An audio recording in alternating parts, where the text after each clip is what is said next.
Alors, voilà, la conférence, puis le débat qu'on va avoir ensuite, a pour thème qu'est-ce qu'être étranger? Qu'est-ce qu'être étranger? C'est quoi être étranger? Bon, alors je voudrais d'abord faire un petit préambule. D'abord, pour vous dire, et que ça soit filmé, le trouble que j'ai eu de rentrer dans cet établissement-là avec, comme vous dites, une vingtaine de policiers qui font la nasse à l'entrée, et puis même à l'intérieur pour surveiller les allées et venues. Enfin, je croyais revenir dans un établissement d'enseignement, alors peut-être qu'ils sont là pour protéger les enseignements, parce que ça aurait beaucoup de valeur, peut-être aussi qu'en réalité on est juste dans un dispositif de maintien de l'ordre, ce qu'est aussi l'université aujourd'hui, et c'est assez effrayant. Ça renforce, ça vient aussi polluer la vraie joie que j'ai de revenir ici, que je vous dirai pourquoi tout à l'heure, parce que en relation avec le thème, juste avant d'arriver ici, je prenais une chocolatine dans une boulangerie, et il s'est passé une anecdote. Une anecdote qui, vous allez le voir, va rentrer en écho très fort. J'essaie de vous dire l'émotion dans laquelle je suis au moment de vous parler, parce que je ne suis pas dans un cours, donc j'ai le droit de faire ça. Donc ça entre vraiment en écho avec ce que je vais vous raconter aujourd'hui. Il y a un monsieur qui, par toute son apparence, son odeur, sa manière d'être, traduisait que probablement il était à la rue depuis un certain temps, est rentré dans la boulangerie et a demandé un verre d'eau. Il fait chaud, il fait sec, il entre, il demande un verre d'eau s'il vous plaît. Et il dit « Excusez-moi, je suis à la rue depuis un bail là, est-ce que je pourrais avoir un verre d'eau ?» Le boulanger refuse. Le ton monte. L'homme dit non mais ça va, je peux avoir un verre d'eau, bordel, on n'est pas en Afrique ici. Faisant référence à la couleur de peau de la boulangère qui avait un fort accent antillais. Qui immédiatement, extrêmement vexé, dit alors si en plus, si vous me menacez, vous n'aurez jamais de verre d'eau. Ce sur quoi il s'empare d'un croque-monsieur. Il y a des gens qui essayent de l'empêcher de sortir, d'autres qui disent mais non, mais laissez-le sortir, et finalement il sort. Bon. Clap de fin, on arrête l'anecdote ici. Qui est le plus raciste? Qui est dans une situation d'être étranger? Le plus raciste, c'est évidemment lui. C'est lui qui, un peu comme d'habitude font les racistes, classifie mal et dit espèce d'africaine, dans le fond, au lieu de dire tu es une antillaise, tu me dois un verre d'eau. Bon. Mais simultanément, il lui est refusé toute dignité. Et la première, la dignité d'être humain. Et on va se promener un peu partout en France, tout à l'heure, donc je vais vous lire cette conférence-là, sur la frontière qu'il y a entre l'étranger, celui qui n'est pas de chez nous, mais avec qui on a construit la catégorie et en fait qui est parfaitement infamilié, et puis les gens qui sont niés. Ceux qui sont au choix, sans papier, sans droit, sans nom, sans visage, etc., etc. Et on va vraiment essayer de voir où est-ce que ça se joue. Et où est-ce que la catégorie d'étranger peut s'abîmer vers quelque chose de plus particulièrement inhumain. Bon voilà, c'est par là que je veux aller. Et je vous avoue que cette anecdote m'a, en plus des flics à l'entrée, complètement glacé de l'intérieur, alors que je venais ici extrêmement réjoui dans l'idée de construire cette intervention avec l'université ouverte, voilà, entre enseignants et étudiants qui peuvent devenir enseignants et enseignants qui peuvent venir écouter, cette espèce de mélange-là, ça me plaisait énormément. Et voilà, et en plus, pour vous faire part de quoi? De cette espèce d'énorme machin qui s'appelle Les conférences de Traverse, qui est un bouquin que je suis en train d'écrire, et dont le projet est le suivant. Moi, ça fait plus de 5 ans que je traverse le pays dans tous les sens, et que je suis traversé par le pays dans tous les sens, en allant faire des interviews chez les gens. Voilà. Et je l'ai fait dans un cadre professionnel particulier, de sociologue pour un centre expert. Je travaillais sur des politiques de santé, essentiellement à faire en sorte qu'on écoute les gens et qu'on leur foute la paix, c'était mon travail. Et puis là, je vais prendre un tout petit peu de distance avec ce travail-là, je vais continuer à collaborer avec ce centre expert, mais de manière plus indépendante. Et j'ai eu envie de donner la parole à tous ces entretiens-là, que j'ai menés absolument partout dans le pays. faire parler les gens, leur donner cette place-là. Bon. Et alors, c'est un essai d'anthropologie politique, assez, forcément gros, il y a des témoignages qui viennent de partout, et avec des thématiques qui ne sont pas imposées aux entretiens, ce sont les entretiens qui ont constitué en quelque sorte les thèmes. Et même si ça vous paraît familier, même si ça vous paraît ordonné, dans le fond, c'est beaucoup plus les entretiens qui, et mon expérience d'anthropologue telle que j'ai pu être traversée par le pays, qui sont à l'œuvre ici. Et donc, quand je vais vous parler de qu'est-ce qu'être un étranger, c'est des entretiens dans 2 communes, principalement, qui m'ont inspiré tout ça. Et je suis parti de ces entretiens, et j'ai recomposé en fonction des autres entretiens que j'avais pu faire ailleurs. Voilà, qu'est-ce qu'être étranger ? Voilà comment elle est venue. Je vais le dire cette phrase extrêmement souvent, donc m'en voulez pas. Je fonce un peu parce que comme ça vous permettra de partir bien à l'aise. Et par ailleurs, on aura peut-être pu échanger un peu avant. Voilà. Une dernière particularité avant de commencer, il y a ici une forme un peu hybride. J'ai écrit un texte, il y a beaucoup d'entretiens. D'habitude, mes cours, il y a 3 notes et je commence comme ça. Enfin, voilà. Là, il y a beaucoup de textes, donc peut-être je vais faire des allers-retours avec le texte. D'une certaine manière, j'avais envie que ce soit un travail beaucoup plus littéraire que ce que j'ai l'habitude de faire, comme pour rendre justice aux gens à qui j'ai parlé, et que ce soit confortable, que ce soit accueillant aussi, joli pour eux, joli pour les lecteurs, en un sens. Voilà. Je commence. Bien. Qu'est-ce qu'être étranger ? J'ai le trac. Je suis un étranger. Vous aussi d'ailleurs. L'anthropologue est peut-être un peu plus étranger qu'un autre quand, faisant son métier, il entre dans une commune nouvelle avec l'intention de questionner l'âme de cette commune, ses ressorts collectifs.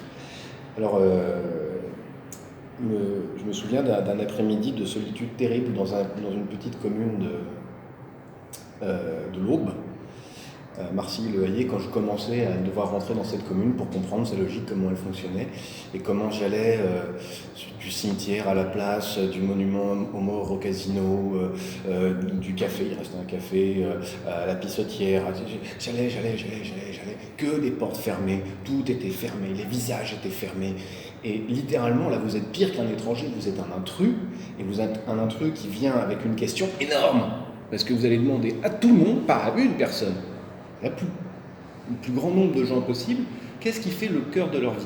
Qu'est-ce qui fait leur qualité de vie ? Donc vous arrivez avec comme ça une question qui va toucher leur intimité, et on fait, nous, cette expérience en tant qu'anthropologue, d'être vraiment d'abord un inconnu, puis un intrus, puis un étranger, et puis peut-être quelqu'un qu'on va d'une manière ou d'une autre adopter, parce que quand vous êtes entré dans l'intimité des uns et des autres, vous n'êtes plus du tout un étranger.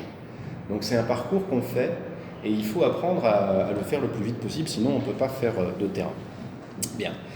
Alors, s'il fallait répondre rapidement à la question « qu'est-ce qu'être étranger ?», en avançant à coup de serpe, on pourrait dire que c'est une condition humaine universelle. Bon, voilà, tout le monde est étranger de quelqu'un d'autre.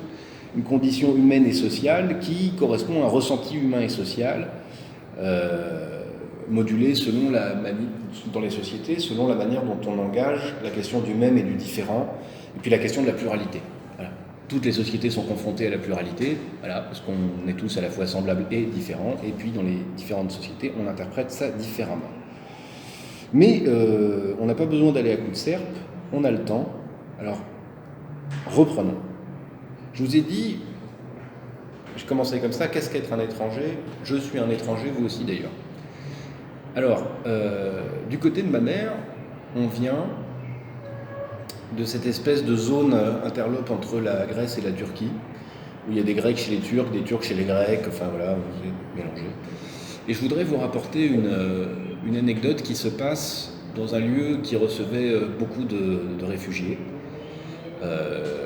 qui en reçoit beaucoup moins parce qu'il y a toutes les armées d'Europe qui circulent dans le petit bras de mer qui sépare la Turquie et la Grèce à cet endroit-là. Et cet endroit-là, c'est l'île de Lesbos. Donc on est à Lesbos, on est à Skalas Ikamenia, qui est un minuscule village en face de la Turquie. Et c'est marrant, quand on rentre dans les maisons, on voit bien qu'il y a toujours eu des échanges, et que le commerce, et que les familles, et que les mouvements ont toujours existé, et puis d'ailleurs les gens du coin continuent à aller faire leurs courses en Turquie en réalité, même s'il faut passer beaucoup de temps à montrer son passeport et que c'est fatigant. Alors on est là, on est dans une maison, et il y a un jeune homme qui me raconte une nuit où il y a des réfugiés qui ont débarqué.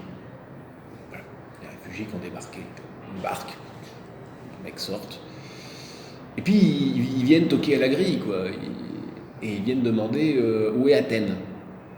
Alors Athènes, en fait, il faut faire 1 heure d'avion, hein, ou des heures de bateau, c'est loin. Enfin, ils viennent demander où est Athènes. Et puis ils discutent un peu. Ils leur offrent peut-être un verre d'eau, quelque chose, ils discutent un peu. Et ce jeune homme me disait qu'il avait été saisi d'angoisse, pas du tout par rapport aux réfugiés, mais parce que c'était des gens comme lui. Voilà. C'est-à-dire, en l'occurrence, des jeunes gens diplômés, qui avaient été obligés de fuir leur terre, et qui étaient en situation d'insécurité, et une insécurité que lui, ce jeune homme, connaissait probablement mieux que, par exemple, je ne sais pas si vous avez entendu parler de ce soi-disant hotspot qui s'appelle la Moria, enfin je confonds toujours avec le Seigneur des Anneaux parce que c'est le même nom, mais le camp de Moria, qui est littéralement un lieu à transformer les gens en fantômes, quoi. Enfin, c'est des lieux durs. Bonjour aussi. Bon, alors, je voudrais m'arrêter sur ce point-là, pour commencer. Vous voyez que, immédiatement, dès qu'ils ont pris langue, dès qu'ils ont commencé à parler, en quelque sorte, les réfugiés n'ont pas cessé d'être étrangers aux yeux ces habitants de Lesbos. Mais ils sont devenus des semblables étrangers. Dès que la langue a été prise, ils sont devenus des semblables. Et alors, c'est cette situation, en fait, un peu limite, parce qu'il n'y a pas eu de fréquentation auparavant, ou très peu. Il y a eu beaucoup de fréquentation entre lui et la Turquie, par ailleurs, mais pas avec des Iraniens, des Irakiens, des Afghans, etc., etc. Vous voyez comment très très vite, cette espèce de sentiment de similitude peut exister. Ça ne veut pas dire nécessairement de la solidarité. On est beaucoup à se reconnaître comme semblables et pas à être solidaires les uns des autres. Mais néanmoins, on se reconnaît comme semblables. Et ça empêche bien des choses. Dès qu'on se reconnaît comme semblable, alors il y a un certain nombre de maltraitances, de violences qui paraissent complètement absurdes.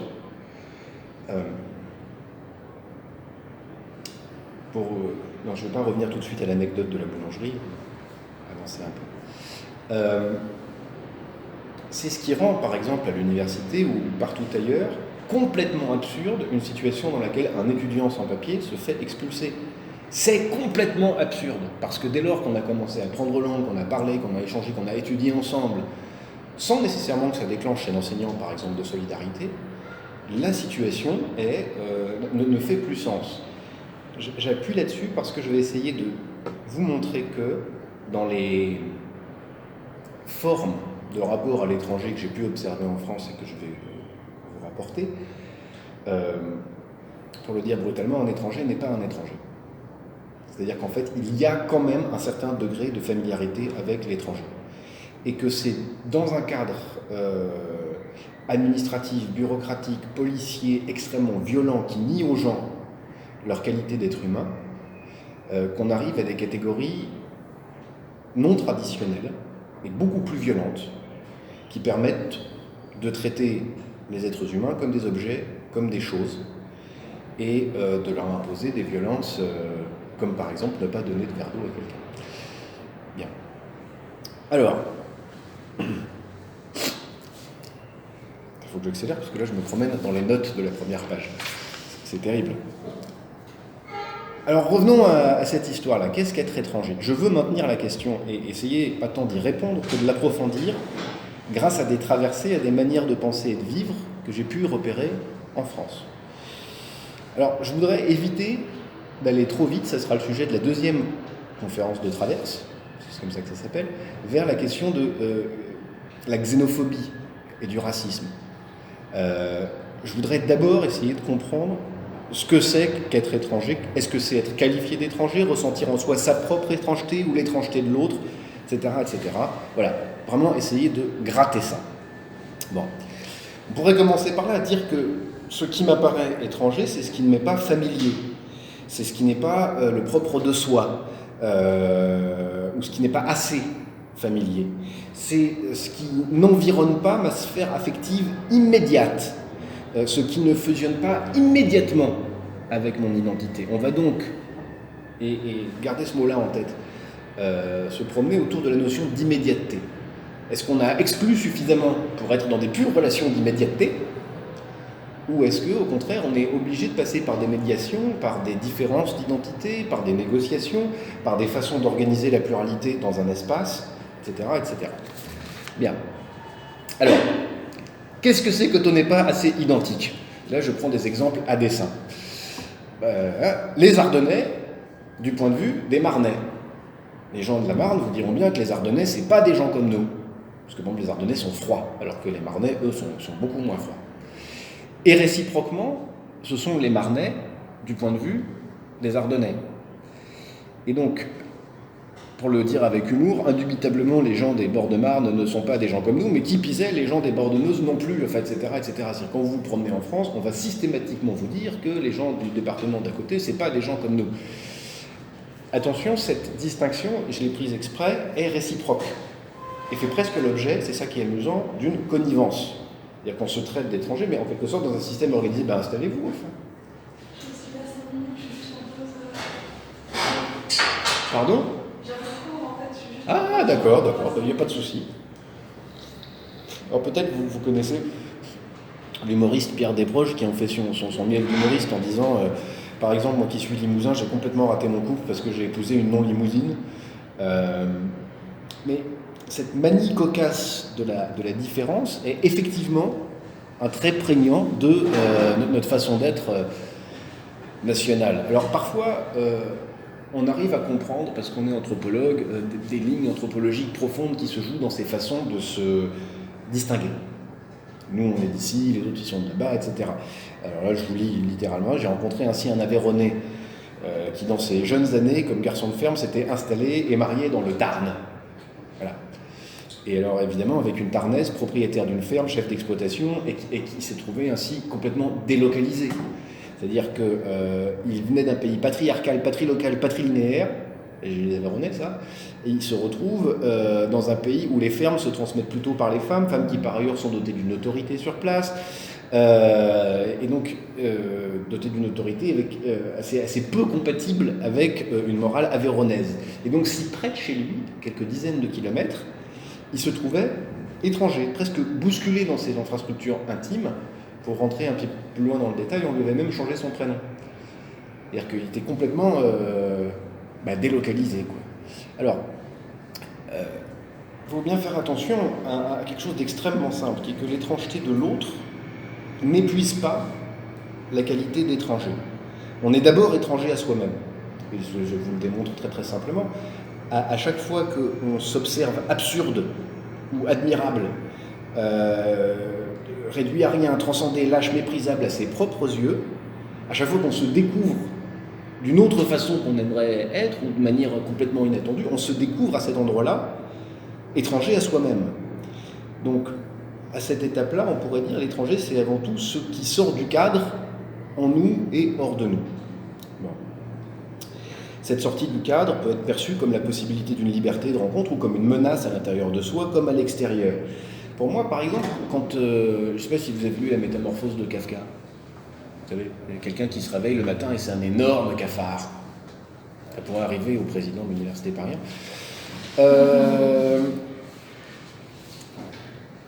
Ça, très clairement, c'est pour moi la manifestation en soi de l'étranger.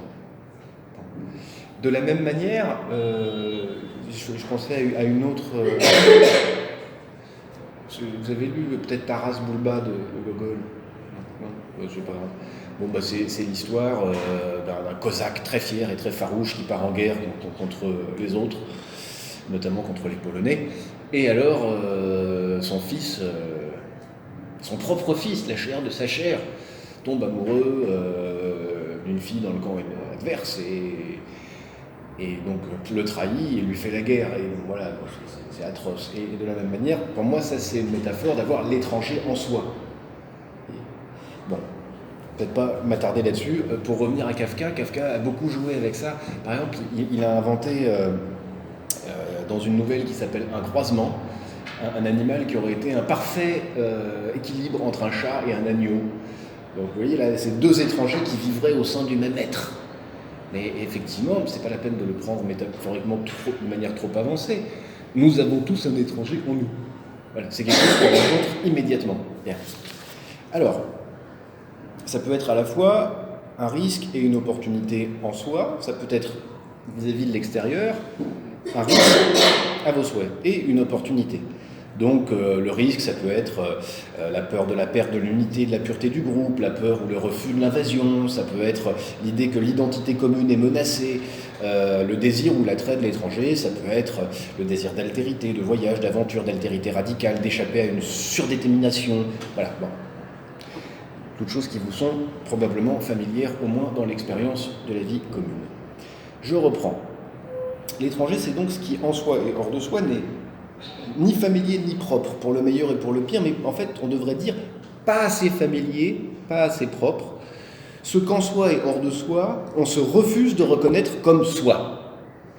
Et j'y reviens, il y a des degrés. Il y a des degrés. Il y a des étrangers extrêmement familiers auxquels on tient comme à la prunelle de ses yeux, mais qu'on maintient néanmoins dans ce statut-là. Inversement, il y a des catégories qui permettent d'abstraire l'étranger de toute réciprocité et de l'objectiver totalement. Et donc, quand on s'intéresse à des questions qui, effectivement, mettent en jeu des rapports à l'étranger, je pense qu'il faut avoir ces catégories-là à l'esprit et une armature pour pouvoir distinguer. On va arriver à l'expérience française, mais je suis en train de découvrir que cette expérience hybride de texte est peut-être plus chronophage que je pensais. Bien. Alors, oui. Alors, tout ce passage-là, qu'est-ce que je dis ? Oui. Alors, aussi contre-intuitif que cela puisse paraître, il faut comprendre que l'étranger ne peut pas être radicalement inclassable, inconnu, impensable. Dans la soupe aux choux, il y a un martien. C'est pas un étranger, c'est un martien. Mais l'étranger s'intègre la plupart du temps dans une relation de reconnaissance réciproque. On caricature souvent le racisme des provinciaux ou des campagnards, dont il va être question tout à l'heure, qui craindraient le grand remplacement sans avoir jamais vu de leur vie un noir ou un arabe. Vous savez, c'est une manière de penser qui est très commune. Et c'est une manière complètement idiote de penser qui ne correspond absolument pas aux interviews qu'on peut faire dans les campagnes où les gens peuvent tenir ce genre de discours sur le grand remplacement. Alors, d'abord, pour une raison très simple. D'abord, le moindre village a son étranger. Les villages sont traversés par des routes, mais par ailleurs, de tout temps, il y a eu des mobilités professionnelles, etc. Et plus vous allez, d'ailleurs un peu n'importe où, dans n'importe quelle commune, vous allez trouver l'espagnol, l'italien, le polonais, la parisienne, le morvandio, la bretonne, etc., etc. Donc vous allez trouver des traces de processus d'intégration qui sont encore là, et où on considère effectivement toujours les gens de cette manière-là. Et puis, par ailleurs, qui que ce soit qui soit là, en général, quand l'intégration a fonctionné, c'est qu'on a travaillé à l'usine, ensemble. C'était une époque où, dans une commune de 300 habitants, il y avait 10 bistrots. C'est des civilités qu'on a complètement oubliées, ça, mais qui existaient dans les petites communes. Dont je vais vous parler, Bézu-Saint-Germain, qui à l'époque où il y avait un peu plus de 300 habitants, comptait 11 bistrots. On a travaillé, etc. C'est-à-dire que, pour vous le dire autrement, quelle que soit la commune dont on parle, il n'y a pas de vase clos. Donc quand on dit ils n'ont jamais vu de nous en Europe, c'est complètement faux. Bien sûr qu'ils ont été au supermarché du coin, bien sûr qu'ils sont passés à l'EHPAD, bien sûr qu'il vaut bien quelqu'un qui a de l'aide à domicile, etc., etc. Peut-être même le médecin est noir, comme on le verra tout à l'heure dans un autre cas. Donc en réalité, c'est pas ça dont il est question. En fait, dans cette espèce de remugle, ce borborigme gluant de Plou, Quignard et terrorisé, en réalité, il y a l'affirmation d'une discontinuité entre leur espace familier, qui est un espace composite, qui est un espace dans lequel on a fait de la place à l'étranger, mais entre cet espace-là et un espace environnant qui leur est devenu étranger. Voilà. C'est-à-dire, du raciste, on peut voir la ville, ou le macro-système technique, si vous voulez le prendre différemment. Et très massivement dans les entretiens, ce qui ressort une fois le test. C'est beaucoup un test pour voir si le Parisien a quand même des oreilles. Quand on se met à dire, de toute façon, vous savez, sont tous les mêmes. Je veux dire, moi, je dis tout haut ce que tout le monde pense tout bas, gna. Donc, si vous êtes capable de recevoir ça, alors on vous fera comprendre qu'en réalité, le Morvandiau,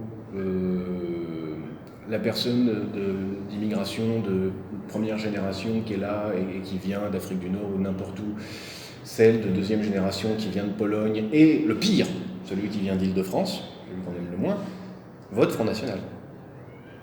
Mais vote Front National parce qu'ils sont dans un processus d'arrachement à la métropole, beaucoup plus qu'autre chose. On y reviendra tout à l'heure. Bien. C'est trop long, hein, c'est terrible. Ce que j'essaye de vous dire, à travers cette idée qu'un inconnu n'est pas un étranger, c'est en fait quelque chose de très élémentaire et de très très simple. Vous savez peut-être, parce que vous l'avez vu, d'ailleurs, qu'il y a un sociologue américain qui s'appelle Howard Becker qui a travaillé sur les déviants, les fumeurs de marijuana et ceux qui aimaient les fans de jazz. Et il a démontré que la déviance, c'était une relation réciproque. C'est-à-dire que dans un premier temps, il faut avoir ou pas un comportement déviant, mais aussi et surtout, il faut être reconnu comme déviant par d'autres. D'accord ? De la même manière, le statut d'étranger s'acquiert dans le cadre d'une relation réciproque la plupart du temps, et c'est ce que j'essaye de vous démontrer. Bien. On va maintenant passer par les différentes catégories qu'on peut rencontrer dans nos communes pour parler des étrangers. Et la première, la plus commune, c'est celle dont je parlais tout à l'heure, c'est celle du fameux « c'est pas des gens comme nous ». Mais vous n'imaginez pas comme on l'entend ça, sauf si peut-être vous-même vous avez habité ailleurs qu'à Paris. Le « c'est pas des gens comme nous ». Et les gens pas comme nous, c'est ceux qui viennent de la ville, du village, du quartier d'à côté. Ce sont les voisins. On pourrait d'ailleurs s'allier à eux contre un ensemble plus grand. D'accord ? Mais c'est pas des gens comme nous, ça parle en fait de gens qui sont pas très loin. Par exemple, je ne sais pas si certains d'entre vous sont familiers avec la Bourgogne. Non ? Bon. La Bourgogne, c'est pas très difficile, vous descendez, vous allez un peu à l'est. Voilà. Donc, vous voyez Créteil ? C'est moins loin. Voilà, vous voyez la ligne de la ligne 8 comme ça ? Vous continuez, voilà, Sens. Voilà. Puis là, vous n'allez pas à Fontainebleau, vous continuez et vous allez vous y retrouver à un moment donné. Donc, cette région-là, elle est composée de petits peuples qui se reconnaissent comme tels, les gens du Morvan, les gens de la Côte d'Or, les gens de l'Auxerrois, les gens du Mâconnais, les gens du Nivernais, etc., etc. Ceux d'à côté ne sont pas des gens comme nous, mais il faut faire attention parce que même à l'intérieur de cette échelle-là, il y a encore, évidemment, des sous-divisions. Alors ça va vous paraître complètement fleuri, puisque si vous ne connaissez pas la Bourgogne, c'est terrible, mais les gens de Saint-Amand-en-Puisaye, par exemple, ne sont pas les gens d'Auxerre. Les gens de Dijon et Montbard, je sais pas, il y a 80 km entre les deux, voilà, sont de pays différents. Et il y a presque des mondes d'écart et des peuples différents entre ces différents lieux. Il faut bien le comprendre, ça. Bien. Donc, une fois qu'on a dit ça, il faut aussi voir vers où on se projette, vers où penche le pays quand on est dans une région. Et même pour une région comme la Bourgogne, alors j'ai choisi, visiblement j'aurais dû en prendre une qui vous soit plus familière, on peut pencher vers l'Italie, on peut pencher vers la Franche-Comté, vers Besançon, on peut pencher vers l'Île-de-France, on peut pencher vers la Loire. Donc même l'environnement, la façon dont on se situe dans le pays, les métiers qui sont faits, tout ça est extrêmement différent. Et déjà à cette échelle-là, vous voyez, dans l'expression « c'est pas des gens comme nous », on traduit un rapport au paysage, un rapport au métier, un rapport à qui est l'étranger le plus proche, qui sont radicalement différents. Voilà. Alors, je reviens à ce que je disais tout à l'heure. Si vous voulez faire l'archéologie de la distinction et du rapport à l'étranger dans des communes en France, il faut commencer par là. Qui sont les gens qui ne sont pas des gens comme nous? Voilà. Bien. Alors, celui qui est paradoxalement à la fois plus lointain et plus proche, c'est celui qui n'est pas comme nous, mais qui habite chez nous. Bon. Donc, c'est celui qui n'est pas du coin, mais qui habite là. Et ça, c'est une malédiction qui est comment dire, souvent ineffaçable. C'est-à-dire qu'à la fois on va être adopté, à la fois on restera toujours radicalement quelqu'un qui n'est pas du coin. Alors, je vous donnais tout à l'heure cet exemple-là d'un médecin rémois. Rémois, c'était acceptable, hein, mais qui s'est installé en pays Vitria, autour de Vitry-le-François. Et alors, il me racontait, donc c'est quelqu'un qui venait des Antilles aussi, hein, et qui avait la peau noire. Et là où il s'était installé, il était plutôt bien accueilli, parce que les gens avaient vraiment besoin d'un médecin. Le pays Vitria, c'est très pauvre, il y a un désert médical, donc un médecin, c'était une denrée précieuse. Mais un jour, il a neigé. Et aussi prévisible que ça puisse paraître, ses patients sont venus le voir très inquiets pour lui expliquer ce que c'était que la neige, et comment il fallait ne pas s'en inquiéter, et comment il fallait faire avec la neige. Voilà. Là, vous voyez un cas typique de refus total d'intégration de quelqu'un de bien intégré. Voilà. C'est-à-dire que c'est un étranger, mais il n'est pas du coin. Et il ne peut pas être du coin. Il n'est ontologiquement pas du coin. Mais cette violence-là, qui se manifeste ici comme ça, avec cette amitié, elle peut se manifester de manière bien plus violente avec quelqu'un de blanc. Je vous raconterai tout à l'heure une histoire de discrimination comme ça et d'exclusion extrêmement violente avec quelqu'un qui vivait en Picardie alors qu'il venait de Saint-Ouen. Un petit blanc, tout ce qu'il y a de plus petit blanc. Bon, on y viendra tout à l'heure. Mais c'est la fou. Stock. Bon. Alors, les gens qui ne sont pas de chez nous, les gens qui ne sont pas du coin, on va prendre une autre catégorie au passage, celle... il faudrait la couper en deux d'ailleurs. Celle des étrangers dont on sait qu'ils ne sont que de passage. Bon. Et alors là, en fait, il faut radicalement distinguer ceux avec qui on peut établir un cordon sanitaire et ceux avec qui on voudrait établir un cordon sanitaire. Ceux avec qui on peut établir un cordon sanitaire, ce sont les touristes. On peut parfaitement isoler des touristes, des zones de passage dans toutes les campagnes françaises. Vous verrez comme ça des espèces de canaux parallèles dans lesquels les touristes sont canalisés. Voilà. On fait parfaitement en sorte pour que dans ce réseau parallèle, ils puissent glisser de côté. Bon. Et puis, il y a la vaste catégorie agglomérée qu'on va retrouver dans les entretiens, des manouches, tziganes, roms, en gros.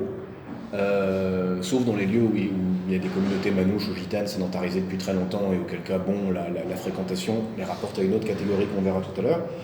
Mais dans l'ensemble, il va y avoir une volonté, en quelque sorte, de s'isoler, de faire un cordon sanitaire, d'expulser, de repousser, etc.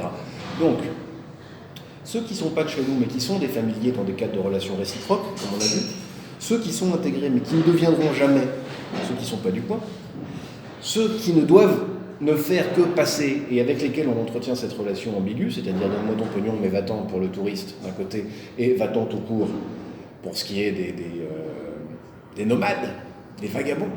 Bon. Voilà. Alors,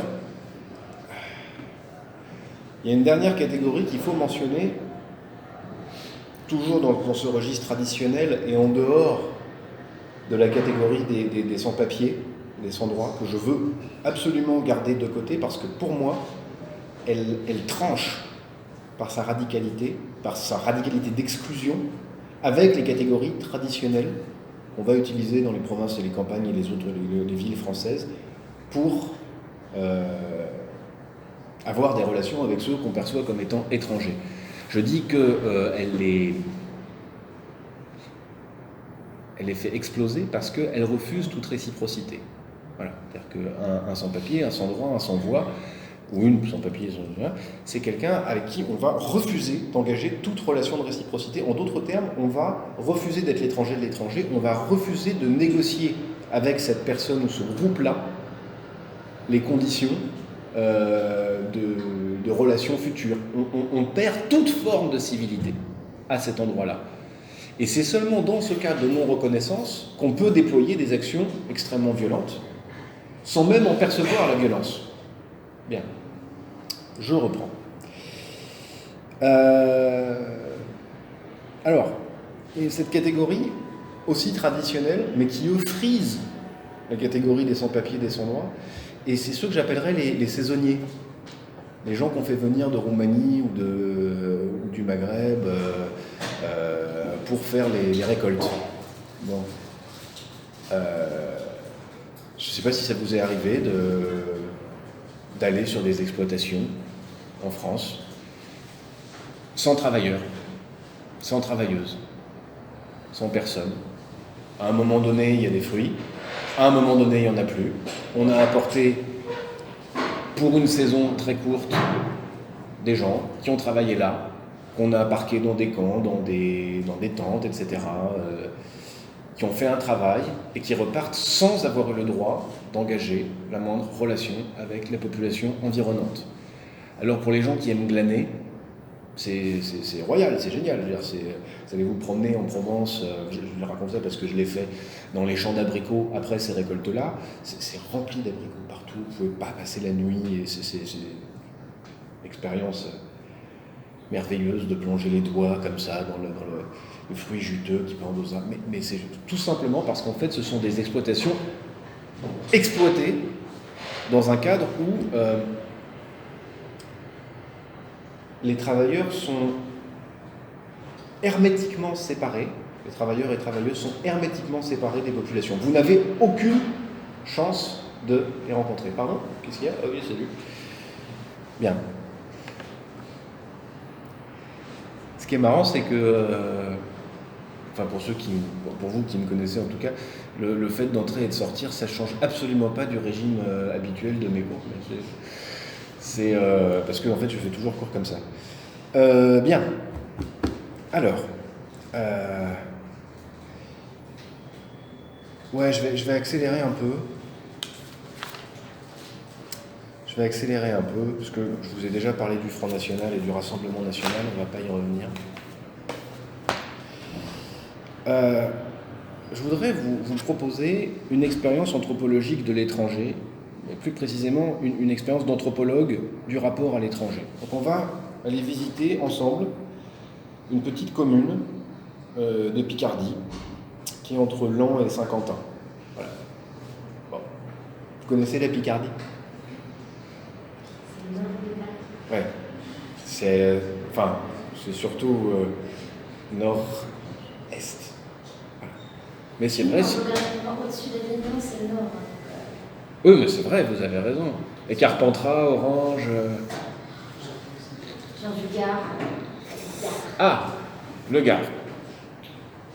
Très bien. C'est fun aussi en termes de construction d'étrangers. On considère que moi j'ai un Nîmes, Montpellier, c'est déjà loin.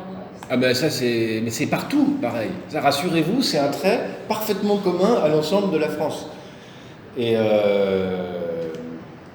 si vous dites au Cévenol du bas qui ressemble au Cévenol du haut, enfin vous allez, ça va gueuler à Saint-Michel de Chabriano, hein, personne ne sera content. Mais enfin, voilà. On va s'offrir cette petite expérience. Donc on arrive dans cette espèce de, je ne sais pas si vous connaissez Laon, une espèce de gare minimaliste technique. On arrive devant un tramway qui en fait est un tramway à crémaillère parce que c'est une ville en montagne. Il y avait avant un Pomagalski mais tout a fermé. Enfin je ne sais pas comment vous dire. On arrive dans une atmosphère de décrépitude comme dans une ville abattue. Et de là, je me rends à Montigny-sur-Crécy, petite commune dans laquelle je dois travailler sur un projet de logements sociaux. Et pour être plus précis, je dois interviewer des gens de la commune pour savoir quelles caractéristiques doivent avoir ces logements sociaux pour que ça se passe bien et pour que les gens soient contents et que ça serve la commune d'une manière ou d'une autre. Bon, c'est un bailleur social qui vient faire ça, il me demande de travailler avec la commune pour construire ça. Bon. Alors, je suis en avance et je parcours le village à pied, il est vide. Il n'y a pas âme qui vive, sauf derrière des rideaux qui se ferment rapidement quand je passe, parce qu'ils ont vu un étranger. Donc. Je cherche un bistrot, mais le dernier bistrot a fermé il y a 15 ans. Les enfants du village venaient y chercher leurs bonbons, me dit le taxi qui m'amène là. Mais il n'y a plus d'enfants, donc il n'y a plus de bonbons à vendre. Et donc il n'y a plus de bistrot. Et je m'assois dans une espèce d'abribus. Là, je vous raconte vraiment une expérience d'anthropologue pour vous raconter comment ça se passe.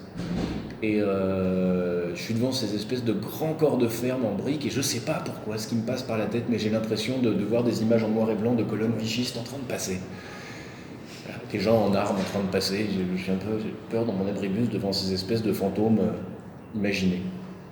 Et je n'ai pas eu complètement tort et vous allez voir pourquoi. Il faut vraiment laisser sa sensibilité parler quand on fait du terrain. Bien. Et je rencontre Monsieur le maire. Bon. Monsieur le maire me décrit en rafale les tenants et les aboutissants de ce projet. Il me raconte aussi comment la commune a décliné depuis des décennies, passant de 1000 à 300 habitants. C'est des choses aussi qu'on comprend très vite en ouvrant les yeux. On voit, par exemple, d'immenses terres massacrées. Vous savez, ces espèces de parcelles qui font 400 hectares, sur lesquelles on est en monoculture, avec de la terre qui est dure comme du béton, où les plantes poussent en fait sur la mince couche d'engrais qu'on a mis dessus, et où un agriculteur peut traiter à lui tout seul 800 hectares. Évidemment, il n'y a plus personne qui travaille là, sauf l'agriculteur. Et tout le capital n'est pas dans les salaires des gens qui travailleraient la terre, tout le capital est dans les machines et dans les intrants. Donc dès que vous voyez ça, vous voyez de la dépopulation, voilà. Vous voyez des solidarités effondrées, vous voyez l'absence de circulation de travailleurs journaliers qui venaient, qui allaient, qui donnaient de la respiration aux communes. Donc déjà, ça sent un peu le fermé, si je peux me permettre. Bon. Et alors, je rencontre un autre monsieur qui a 85 ans et qui commence à me raconter la vie de la commune et il commence à m'expliquer, ce qui n'est pas son cas bien sûr, mais qu'à Montigny, on n'aime pas tellement les étrangers. Qu'est-ce que ça veut dire, on n'aime pas les étrangers? Ça veut dire que les gens d'Île-de-France, on les aime pas. Mais les gens de Laon, on les aime pas non plus, parce que c'est pas des gens comme nous. Et les gens de Crécy, qui est une commune juste avant, on les aime pas non plus, parce que c'est pas des gens comme nous. Et en fait, ces gens-là se sont retrouvés entre eux, à l'os. Et même là, c'est marrant, il y a une rue au milieu qui s'appelle la Couture, et les gens d'un côté de la Couture n'aiment pas les gens de l'autre côté de la Couture parce que c'est pas des gens comme nous. Et alors, ce monsieur-là qui me parle, qui a 85 ans, lui, il vient de Saint-Ouen, c'est celui que je mentionnais tout à l'heure. Et bien qu'il habite là depuis des décennies, bien qu'il ait été marié à quelqu'un qui était né dans cette commune, c'est pas un gens comme nous. Et par conséquent, le jour où sa femme est morte,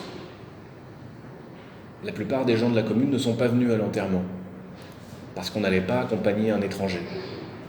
Vous voyez, à cet endroit-là, comme on perd langue, comme on perd la capacité de se parler. Vous voyez ? D'abord parce qu'on ne travaille plus ensemble, il n'y a plus de lieu de travail, il n'y a plus de bar, il n'y a plus de lieu de convivialité. Le club de foot a fermé. Le clubhouse a fermé pour des raisons et d'autres. Parfaitement précis. Le club de foot a fermé parce que quelqu'un avait pris de l'argent dans la caisse du clubhouse du club de foot. On voit que tout s'est refermé. On n'organise plus de thé dansant parce qu'on a peur que des gens viennent et boivent, etc., etc. Et donc, tout se sclérose comme ça, se sclérose. Et on a de plus en plus de mal à se parler. C'est pas qu'il manque de familiarité, il n'y a que quelques familles qui habitent cette commune. Ce sont tous des familiers. Je ne vous dis pas qu'ils sont tous couchés les uns avec les autres, c'est pas ça la question. Mais il y a quelques familles qui tiennent la commune, point. On est entre purs familiers. Bien. Et peu de temps après, c'est là que survient la surprise et peut-être le miracle.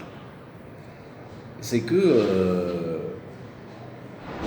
aussi bien le maire que ces personnes âgées qui me parlent me disent, enfin éclairés à la lumière de cette discussion, que pourquoi est-ce qu'il leur faut des logements sociaux?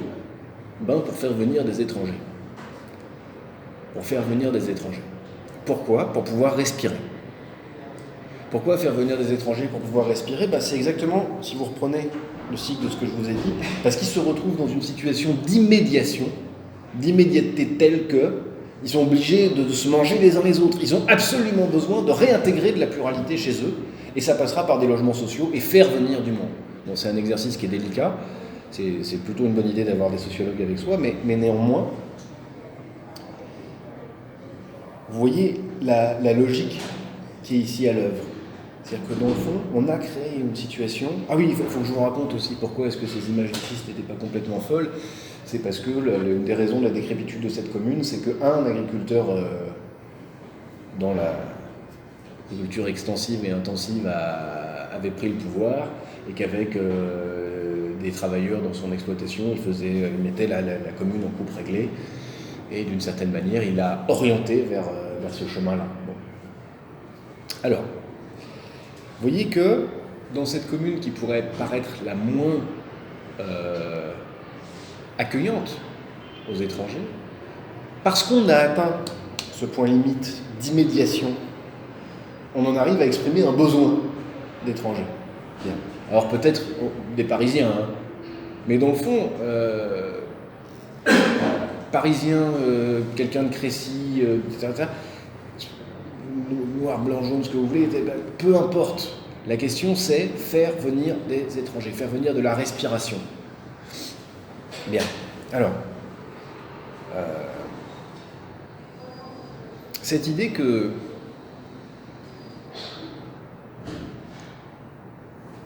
vous décriviez dans le Gard, mais qu'on pourrait découvrir un peu partout, que dès qu'on est à côté, c'est pas des gens comme nous. Je l'ai découvert un jour entre deux communes de la Meuse, entre Vanneau-les-Dames et Sermès-les-Bains. Et donc, commune à peine distante de 15 km, de la Marne. Et quand on m'expliquait très très sérieusement que c'est pas le même pays, 15 km de distance, mais c'est pas le même pays. Et j'ai compris voilà, qu'en gros, en France, à 15-20 km de distance, c'est jamais le même pays. On a cette culture-là, cette culture de la pluralité par ailleurs, et d'une espèce d'attachement au sol. Alors cette subdivision-là peut elle-même se resubdiviser quasiment à l'infini. Par exemple, et c'est là on va aller dans la Meuse, vous voyez où c'est la Meuse? C'est la frontière avec la Belgique. Mais c'est vraiment un autre pays, ça, c'est loin, loin, loin. Alors là, on est à Mouzon, et vous voyez, alors là, c'est très marrant parce que il y a d'abord la première grave division. Bon, bien sûr, ceux qui sont de Mouzon et ceux qui ne sont pas de Mouzon. C'est une commune qui s'appelle Mouzon. Mais une fois qu'on est à Mouzon, il y a ceux qui sont d'ArcelorMittal et ceux qui sont de l'usine Sommer. L'usine Sommer, c'était une marque qui faisait des moquettes, etc., etc. À l'intérieur de ça, vous avez les Polonais, ceux qui sont d'origine polonaise, et ceux qui ne sont pas polonais. Il y a encore là aussi des communautés qui ne se rencontrent pas. Et puis, il y a encore une autre division, mais qui peut recréer d'autres alliances entre les ouvriers et les agriculteurs, les ouvriers étant plutôt communistes, les agriculteurs étant plutôt catholiques, dans leur façon de se décrire. Bon, là, vous voyez que qui que ce soit qui se présente ne peut être intégré à la commune qu'en entrant dans ce réseau-là. Et on peut tout à fait être un immigré du moment qu'on est dans un des clans. Alors par rapport au rapport de force qu'on peut entretenir à l'autre clan, on sera complètement quelqu'un de chez nous. D'accord? Donc on va rentrer dans ces systèmes d'alliance-là. Bien. Alors, oui, j'avais découvert ça. J'ai travaillé sur l'échec de programmes de santé et la personne en charge d'organiser le programme de santé des ateliers pour les personnes âgées, pour leur dire quoi faire de bien et quoi pas faire de mal, avait omis de demander comment ça se passait dans la commune, et donc elle avait organisé son atelier le jour où il y avait la cantine sommaire. Et donc, immédiatement, toute la commune s'est fermée comme une huître, quoi. C'est-à-dire que ça faisait pas sens, quoi. Bien. Alors, Oui, je sais que je vous rapporte des réalités très exotiques, mais, mais c'est pas grave. Bon, j'avais d'autres exemples à vous raconter, on va peut-être avancer un peu. Comment ça se passe? Ouais. Ouais. Bon, il y a des...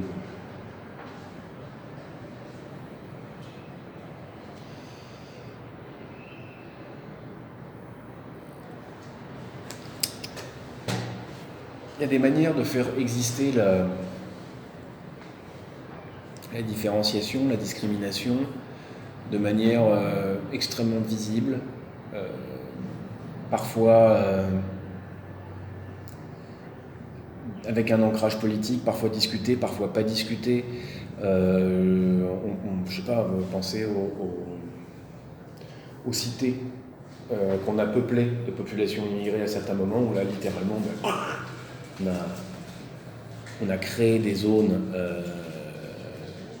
d'exclusion, en un sens. Je pourrais vous parler des centres d'accueil d'urgence Rome. Moi, j'ai travaillé à Montreuil pendant 2 ans sur un centre d'accueil d'urgence dans lequel, littéralement, on avait créé un camp pour mettre une population Rome qu'on devait intégrer au monde professionnel. Donc, évidemment, en 3 ans, il y a eu un permis de travail obtenu par l'association qui s'en occupait, parce qu'en fait, on les excluait totalement pour les intégrer, donc c'était évidemment voué à l'échec. En fait, dans la vie quotidienne, ces choses-là apparaissent différemment et de manière plus violente. Par exemple, aller dans une classe et regarder la mixité sociale du point de vue des origines, dans une classe, par exemple, de futures aides-soignantes en lycée pro, ou de futures assistantes maternelles en lycée pro. Là, et d'ailleurs, je le mets au féminin, c'est dégueulasse, il y a aussi des hommes, mais enfin, c'est très majoritairement des femmes. Vous allez voir là, comme ça, des lieux dans lesquels il y a une classification à l'œuvre hyper violente, mais qui néanmoins n'exclut pas la discussion, la parole. On n'a pas complètement perdu langue à cet endroit-là. Je repense à un cas comme ça, où, tiens, puisque c'est les bords de la Meuse qui m'y font penser, où on est à Givet, dans un EHPAD,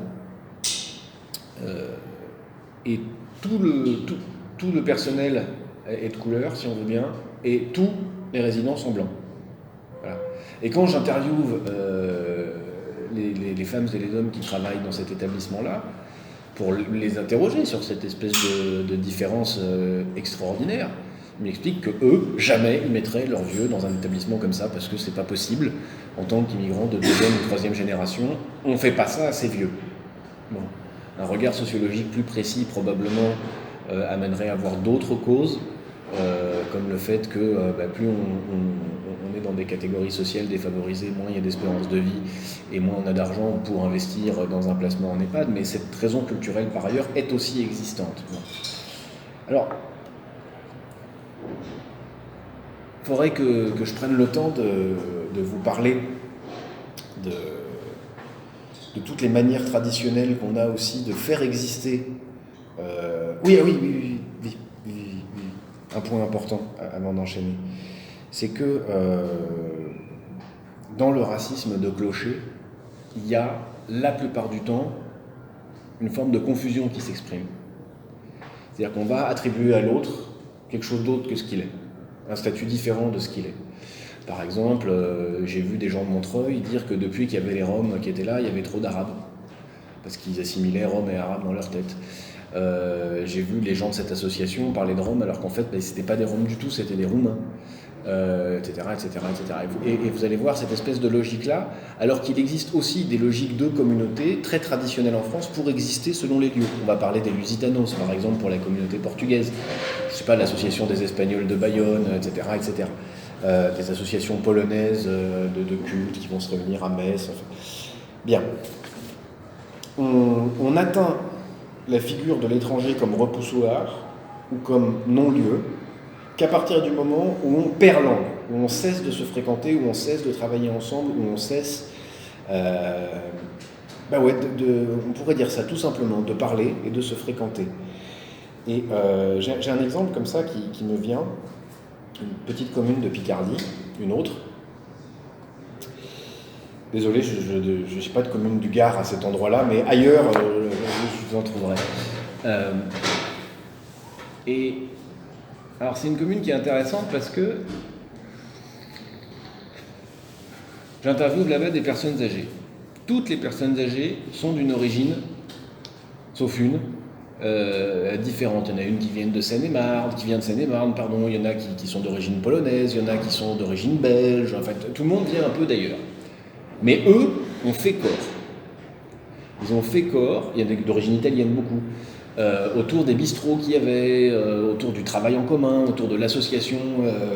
Ils avaient un foyer, ils ont construit le foyer municipal ensemble, etc., etc. Et ils développent une forme de... C'est pas exactement de la xénophobie, mais un rapport à l'étranger extrêmement excluant avec les nouveaux venus, qui eux pourtant ont leur papier français. Mais ils ont comme principal défaut d'être ce qu'ils appellent des lotis. Des lotis, c'est-à-dire des gens qui vivent dans des lotissements et qui travaillent à Paris. Et donc en fait, c'est créé sur un village qui avait 350 habitants, une espèce d'excroissance de lotissements qui en fait une commune qui a 1000 habitants, avec tous ces nouveaux habitants qui travaillent en région parisienne. Donc, personne ne fait ses courses sur place, personne ne boit un coup sur place, tous les commerces sont fermés, il n'y a plus aucun lieu de convivialité, etc. Et on ne se parle plus. Et les lotis, quand vous en parlez avec la population âgée qui, elle, pourtant, avait fait alliance, quelles que soient les origines, les lotis, c'est quasiment des non-humains. C'est des gens avec qui on ne peut pas parler. C'est des gens dont les jeunes sont évidemment des délinquants, etc., etc. Et quand on construit des logements sociaux, c'est pas du tout pour les lotis. C'est pour créer quelque chose dans lequel on puisse accueillir tous les anciens de la commune, ceux de l'ancienne solidarité. Vous voyez, dans un premier cas, je vous sors une commune qui, de très effondrée, va retrouver peut-être l'énergie d'aller chercher des étrangers pour respirer. Et vous voyez à quel point l'étranger, c'est celui de la commune d'à côté, au départ. Et puis une autre commune dans laquelle finalement, la séparation, la perte de parole s'est faite sur en fait, l'organisation du travail et de l'espace. En gros, l'autoroute, la voie rapide, la ligne de train ont littéralement créé une catégorie de fantômes, de travailleurs absents, d'étrangers radicaux, en ce sens qu'on perd langue avec eux, et qu'on ne peut plus négocier avec eux leur manière de s'investir dans la commune, et qu'on perd la façon, par exemple, de pouvoir au moins se différencier. Bien. Alors, pour ceux qui ont fait un petit peu d'anthropologie, vous savez, dans l'essai sur le don, vous avez lu l'essai sur le don? Non, de Marcel Mauss, non. C'est un anthropologue qui a fait un travail sur les systèmes d'échange-dons, système économique d'échange-dons, et il y a la fameuse histoire de Petite Loutre. Voilà. Puisque eux ne savent pas, je ne vais pas raconter l'histoire parce que le temps passe trop vite. Bien. Alors. C'est obligatoire en socio-anthropo pour ceux qui font socio-anthropo. Ben parfait, comme ça vous l'aurez lu, vous connaissez l'histoire de Petite Loutre, et donc c'est typiquement en fait des gens qu'on n'a pas invités dans le système d'alliance, qui ne sont pas capables de reconnaître cet enfant mixte, et qui donc le tuent, parce qu'ils ont cru que c'était une petite loutre, ces imbéciles. Mais c'est littéralement ça, c'est quand on perd langue, on sort du système de reconnaissance réciproque, et par conséquent, on devient radicalement étranger. Et on sort des régimes précédents dont je vous ai parlé, où on se construit finalement dans des registres de réciprocité. Bien.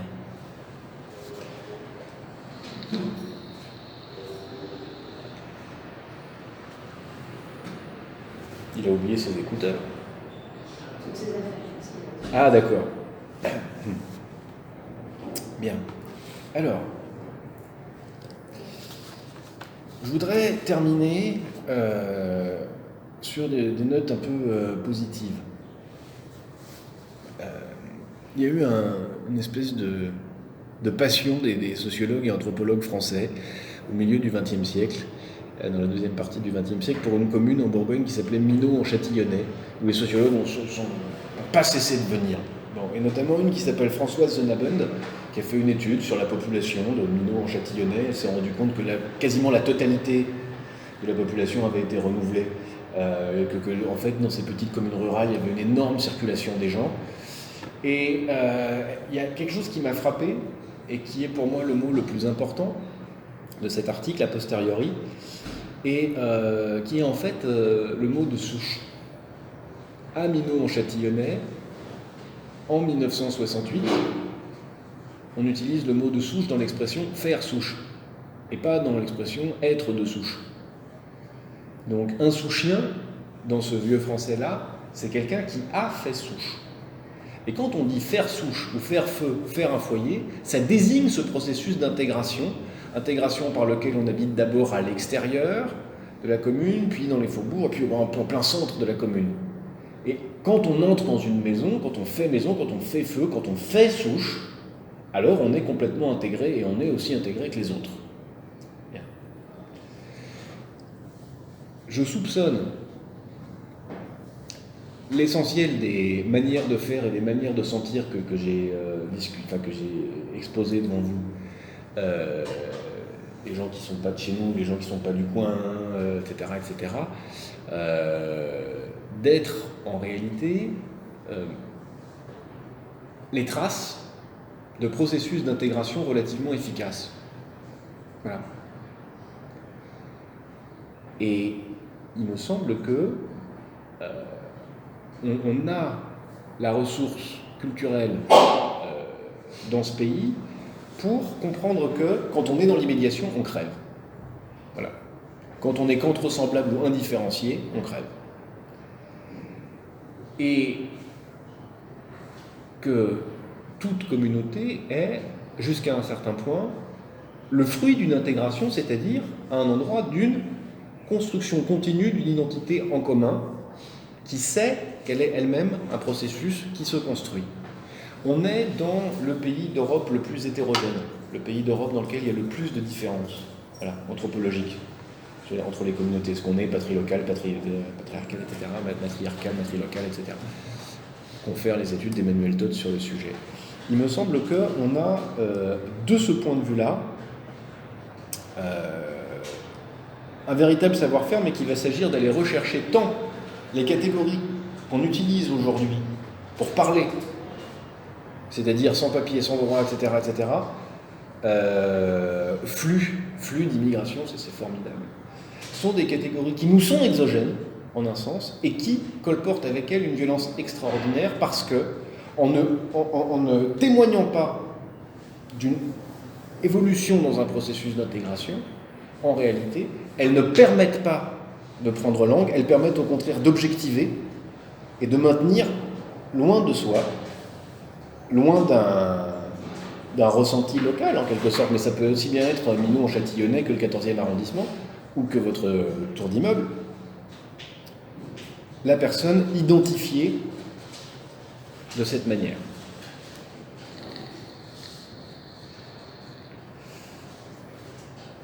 Alors pour reprendre j'avais terminé mon texte comme ça sur deux choses. D'abord la métaphore du rugby.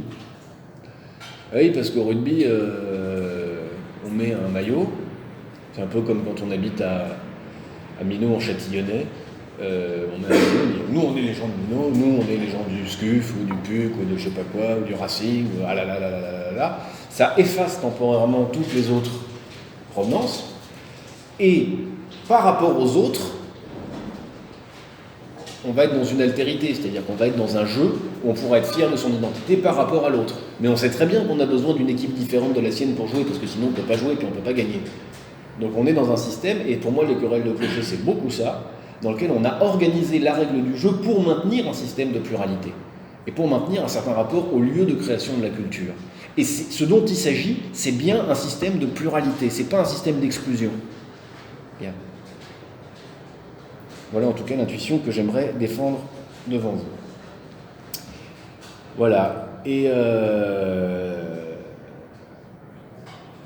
je terminais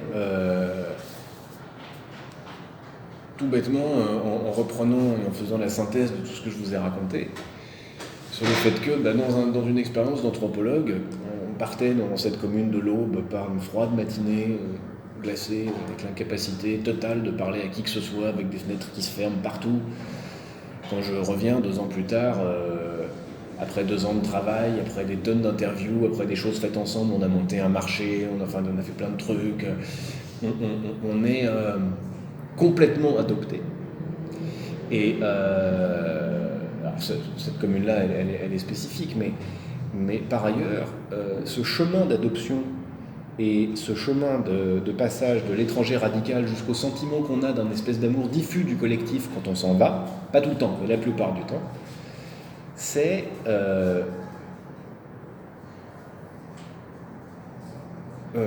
comment dire, comme un premier chemin pour comprendre à la fois ce que c'est qu'être étranger et ce que c'est que prendre langue. L'intégration par le fait de prendre langue, de parler, d'écouter, etc., comme finalement condition sine qua non d'une relation entre étrangers dans le cadre d'une relation réciproque. Voilà. Bon, eh ben, j'en ai fini. Je vous remercie. Et si vous avez des questions ou des choses à dire, ou des remarques, ou des avis, ou n'importe quoi, et vous me dites si je coupe ou pas la caméra, parce que moi je me filmais, mais peut-être vous n'avez pas envie qu'on vous entende. Ça va sur ma chaîne YouTube après, donc voilà, comme ça c'est transparent.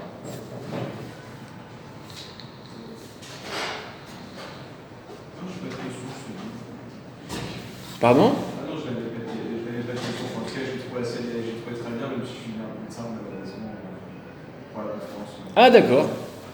Ben, vous aurez la totalité en ligne si vous voulez. Oui. Voilà. Bon, ben, on n'a qu'à faire le chemin, comme ça, tiens vous, qu'est-ce que vous pensez ? Mais après, j'ai raté le début. Je suis en retard pour des raisons de retard. Moi aussi. Voilà. Mais je suis pas là en tant qu'enseignant, donc vous n'avez pas à justifier vos absences. La question c'est plutôt comment est-ce que vous réagissez. Je veux votre billet.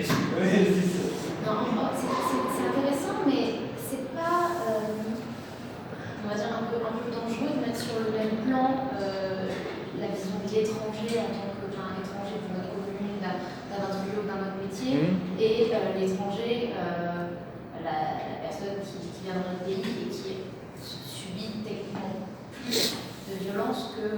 C'est le nœud. Et ce que vous dites est faux. Non, c'est le nœud, mais ce que vous dites est faux. Je m'explique. C'est le nœud, et la conférence suivante, dans 1 semaine et demie ici, ça sera « Les étrangers ont-ils des droits ?» Et là, je vais l'engager directement, c'est-à-dire en partant finalement d'une question qui est à la fois de philosophie et puis de droit international, de droit national, et qui est tout ce qui est à la base de la réflexion cosmopolitique. Hein, les étrangers ont-ils des droits ? Et là, on va rentrer immédiatement là-dedans.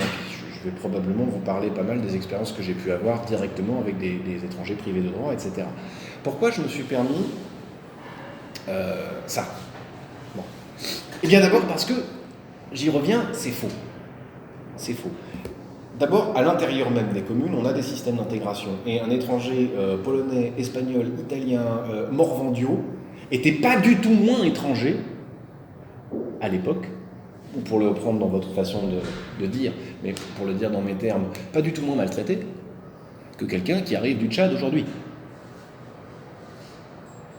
Ils arrivaient par des voies de traverse. Souvent, ils étaient obligés de faire des tout petits métiers au début. Quand je dis au début, ça veut dire les 1, 2, 3 premières générations. Ça veut dire être colporteur, ça veut dire être journalier, ça veut dire être surexploité, ça veut dire mourir jeune, ça veut dire aller dans les mines, ça veut dire être utilisé comme jaune dans les... etc. Ça veut dire être détesté, pourchassé, se faire tirer dessus par les gens du cru. C'est pas une histoire rose, hein, cette histoire d'intégration. Et pourtant, quand on se promène dans les communes, on voit des petits systèmes d'intégration. Mais dire, faites attention à vous là, à cet endroit-là, dire, c'est pas la même chose que d'avoir intégré des Polonais dans la commune. Attendez, c'est pas vous qui avez dit ça. Et c'est pas la même chose qu'un Tchadien qui arrive et qui serait noir. Là, c'est nous qui plaquons des catégories racistes. Moi, ce que je vous dis, c'est que la plupart du temps, ce que je vois dans les communes, c'est le refus de ce qui vient de la métropole et de ce qui tient à cet endroit-là les choses. Mais le racisme est une géométrie extrêmement variable. Un médecin noir ou roumain dans une commune qui vote à 75% Front National, par exemple, j'en ai un en tête, va peut-être devoir partir parce que toute la patientèle ne viendra pas, mais il ne recevra aucune remarque raciste. Bon, et alors, je change maintenant. Mettez-vous dans la peau de ce monsieur. Je pourrais prendre 10 000 exemples, mais mettez-vous dans la peau de ce monsieur qui vient de Saint-Ouen. Et les gens de Saint-Ouen ne sont pas des gens comme nous. Et je me souviens d'ailleurs d'entretiens dans un lycée professionnel à Saint-Ouen où les gamins me disaient qu'ils n'allaient jamais de l'autre côté du périph' parce que Paris, c'était pas des gens comme nous. Et ils avaient un rapport assez méprisant par rapport à Paris. C'était assez intéressant. Même si ça peut cacher des tas de trucs, mais enfin, peu importe. Revenons à nos moutons. Les gens ne sont pas allés à l'enterrement de sa femme. Vous voyez la violence qu'il y a là. Mais de la même manière, quand on refuse de parler aux gens, quand on refuse de les saluer dans la rue, quand on refuse d'engager avec eux des relations de solidarité normales, vous voyez bien que finalement, il y a quasiment le même niveau. Alors vous allez me dire, non, parce que ils ne rencontrent pas les mêmes difficultés administratives. C'est absolument exact, j'ai rien à dire à ça. Seulement, ce que j'ai à dire à ça, c'est que pour moi, ça constitue des sans-droits, pas des étrangers. C'est-à-dire que ce que j'essaye de vous dire, c'est que la pensée française que j'ai pu rencontrer de l'étranger, c'est pas une pensée des sans-droits. C'est-à-dire que cette catégorie est une catégorie administrative qui déploie une violence extraordinaire et qui pousse à perdre langue, qui pousse à tuer dans l'œuf les capacités d'intégration qu'on a. Donc, effectivement, je prends un risque qui vient en fait du terrain.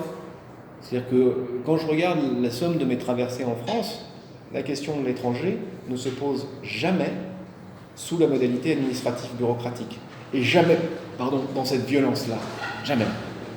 Jamais dans la négation de l'existence de l'autre. Elle est toujours dans le compromis, dans la fréquentation. Et quand on commence à vraiment perdre langue, alors effectivement, la violence physique, le meurtre, etc., peut surgir. Voilà. Mais ce sont des choses qui nous sont familières. Un sans domicile fixe, c'est un étranger. C'est quelqu'un à qui on refuserait un verre d'eau. Rapport, ah non, vous n'étiez pas là au début. Ah bah d'accord. Oui, moi je suis resté complètement ahuri devant le refus. J'ai pas eu le temps d'acheter la bouteille pour lui filer, mais là, pas parce qu'il s'est barré avec un croque-monsieur, mais vous vous rendez compte de ça? Moi, j'aurais demandé un verre d'eau, mais je l'aurais eu instantanément.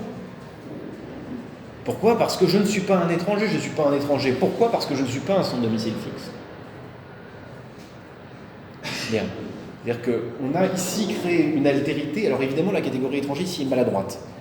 On a atteint un point d'étrangeté radicale. C'est-à-dire que ce ne sont plus des semblables. On ne peut plus se parler. On n'est pas dans une relation où on peut définir même qui est l'ennemi. L'ennemi traditionnel, celui d'en face, où on va toujours faire la guerre rituelle. Vous connaissez l'anthropophagie rituelle des Tupinamba, c'est ça. Donc on a perdu langue. Quand on perd langue,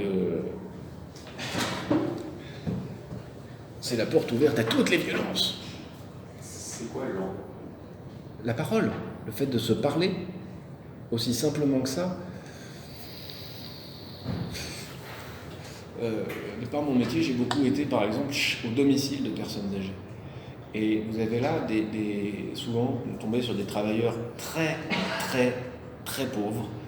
Je me souviens de femmes serbes, burkinabées, congolaises, qui sont payées 300 ou 400 euros par mois, mais nourries, logées et blanchies pour travailler 7 jours sur 7 ou 6 jours et demi sur 7. Une situation de quasi-esclavage, avec l'interdiction de sortir. Bon. Dès lors que il y a un échange de paroles, on est bien obligé de se parler. Dès lors, ce à quoi vous allez assister, c'est de l'exploitation, de l'esclavage, tout ça est vrai, mais en revanche, un fort processus d'intégration et d'adoption simultanée. Alors peut-être à sens unique, mais l'intégration se fait totalement. C'est-à-dire que la personne très vite va faire partie de la famille. tout en étant noir ou en étant serbe, etc., etc. On se parle. Voilà. Les dispositifs de régulation des flux, non seulement ne parlent pas de personnes mais de choses, mais encore créent des séparations, créent des barrières, créent l'absence de possibilité de se parler. Je reviens à la toute première situation dont je vous parlais dans le camp la Moria, dans le camp de Moria, pardon, à Lesbos. C'est un dispositif de séparation. Et on crée sans cesse en France des dispositifs de séparation. Par exemple, les centres d'accueil d'urgence, par exemple, les centres de rétention. Ce sont des lieux de séparation qui permettent une objectivation telle que les processus d'intégration rituelle traditionnelle ou la façon par ailleurs d'organiser dans la réciprocité l'attribution du statut d'étranger devient impossible. Voilà. Attendez, parce que... Est-ce que vous avez une question, une remarque D'accord. Oui, moi c'était sur justement cette idée de. Vous voyez l'exemple tout à l'heure du pain au chocolat dans l'Angleterre. Et vous avez étudié, du coup, vous avez observé, surtout en dehors de la région d'Île-de-France. Non.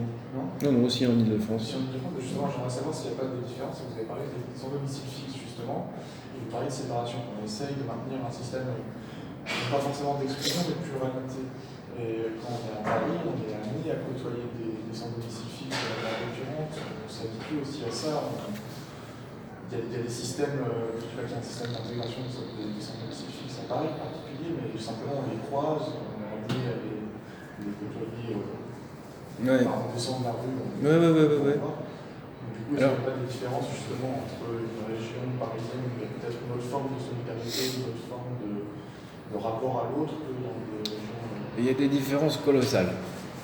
Alors, d'abord, en Île-de-France, il y a...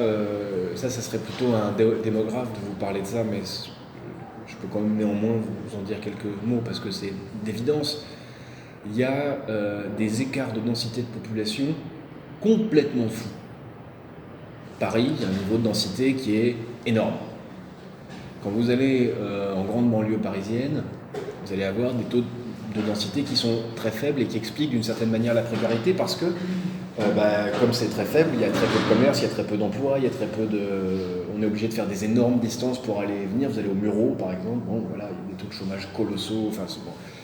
Mais vous allez à quelques kilomètres de Coulommiers dans le pays briard, on est toujours en Île-de-France, et vous allez arriver à des densités de population vraiment beaucoup plus faibles. Ça a un impact très fort. Ça a un impact très fort parce que quand vous êtes dans une zone avec une très faible densité démographique, il n'y a pas de sans domicile fixe, puisque vous prenez cet exemple-là.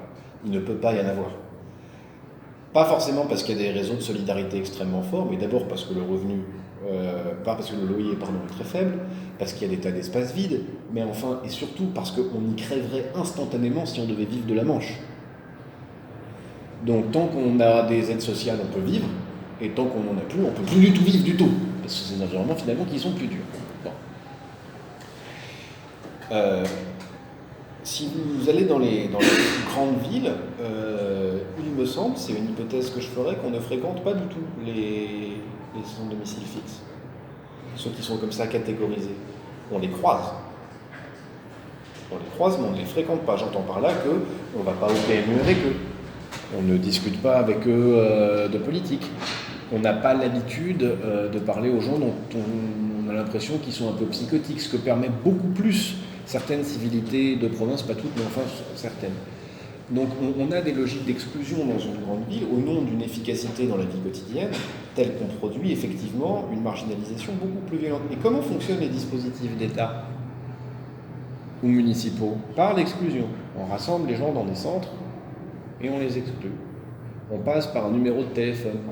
On les exclut. Il y a une démarche récente qui est apparue, qui est moi encore hybride, mais que j'aime bien, elle est apparue à Bordeaux, qui consiste à... alors c'est réservé aux femmes, mais ça consiste à proposer son appartement pour quelqu'un, et à ce moment-là, l'association va servir de médiation entre la sans domicile fixe et la personne qui décide de l'accueillir. Mais je vais vous raconter une blague.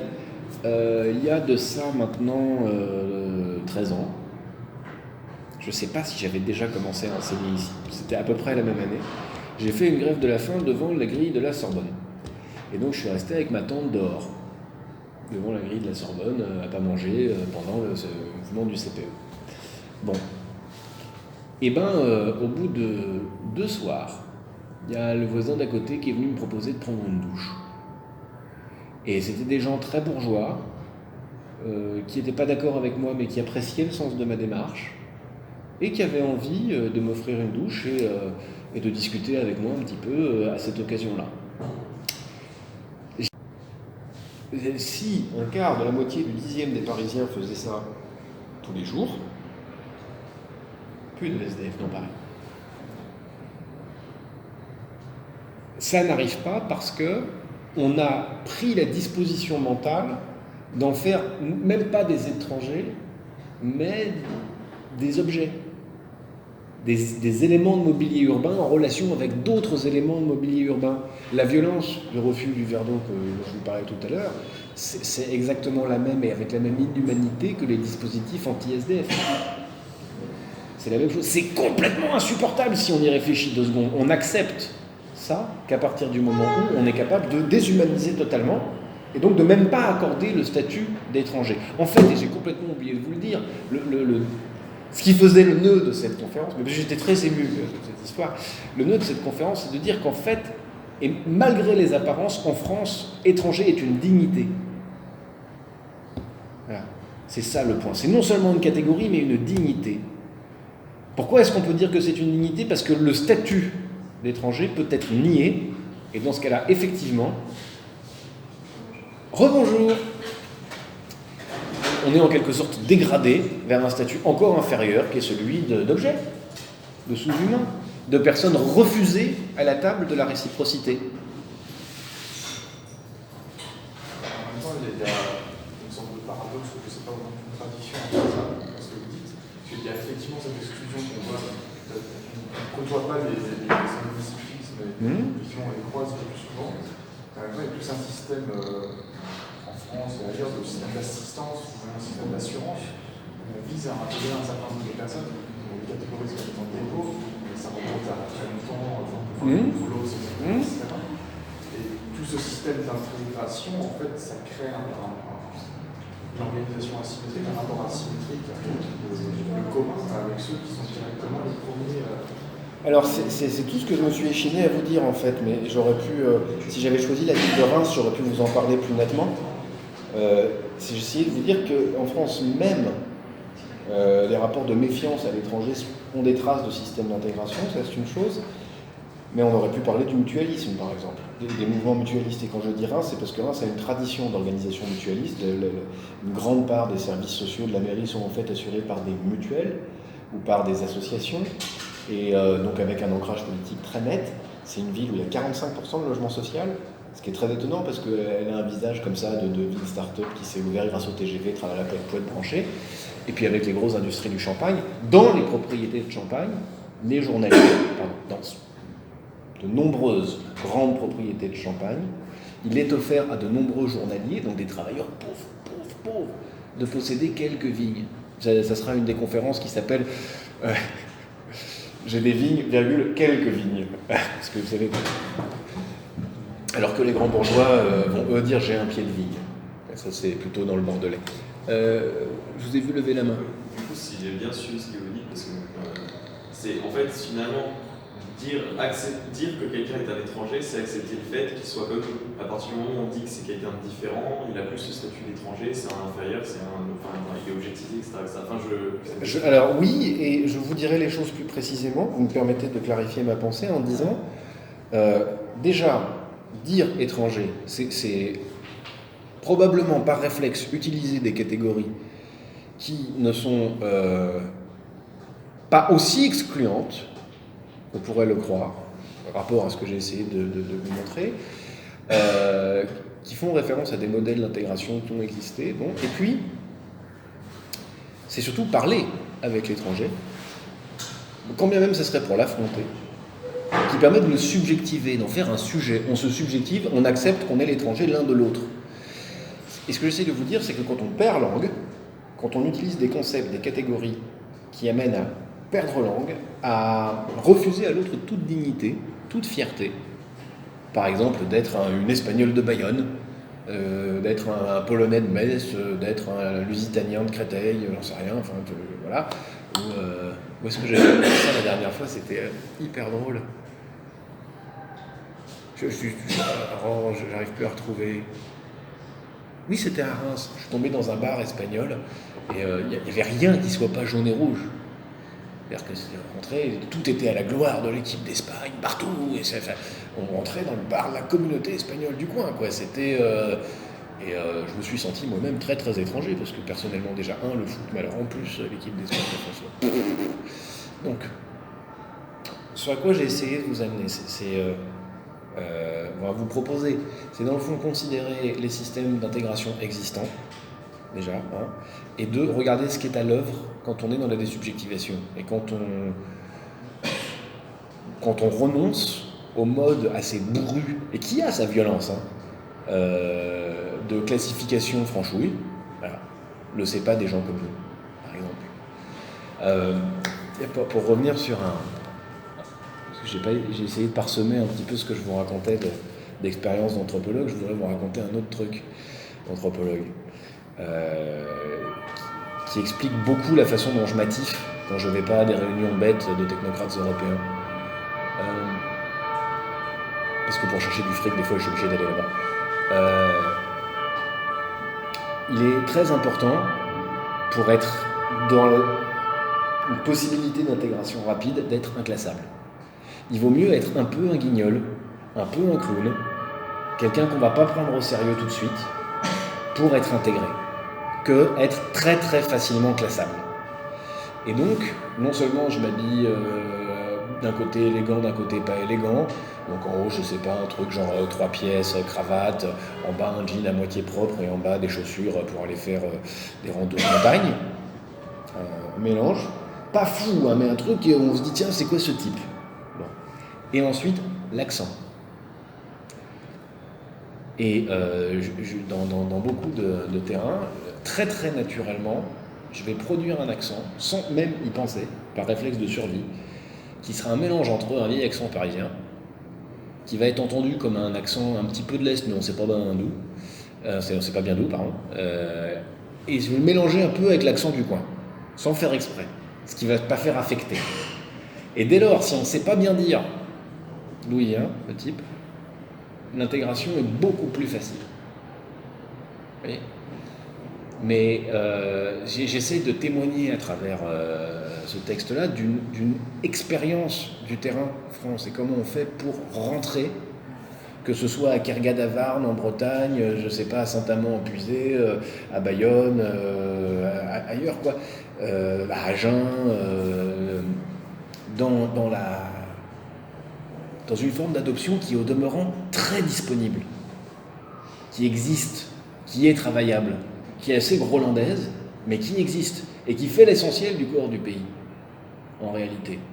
Beaucoup plus que les catégories qu'on va utiliser dès lors qu'on accepte de prendre les catégories du pouvoir, qui sont aussi violentes qu'un TGV qui déchire un territoire. Et dire, on va s'occuper des sans-papiers, des sans-droits, etc., c'est prendre des catégories du pouvoir. Et je vais vous donner un exemple vraiment idiot, mais j'assume. J'ai assisté personnellement, peut-être ça a changé depuis, à la naissance et à la mort d'un réseau RESF ici, à Tolbiac. Voilà. Alors peut-être il est rené, voilà, mais tant mieux.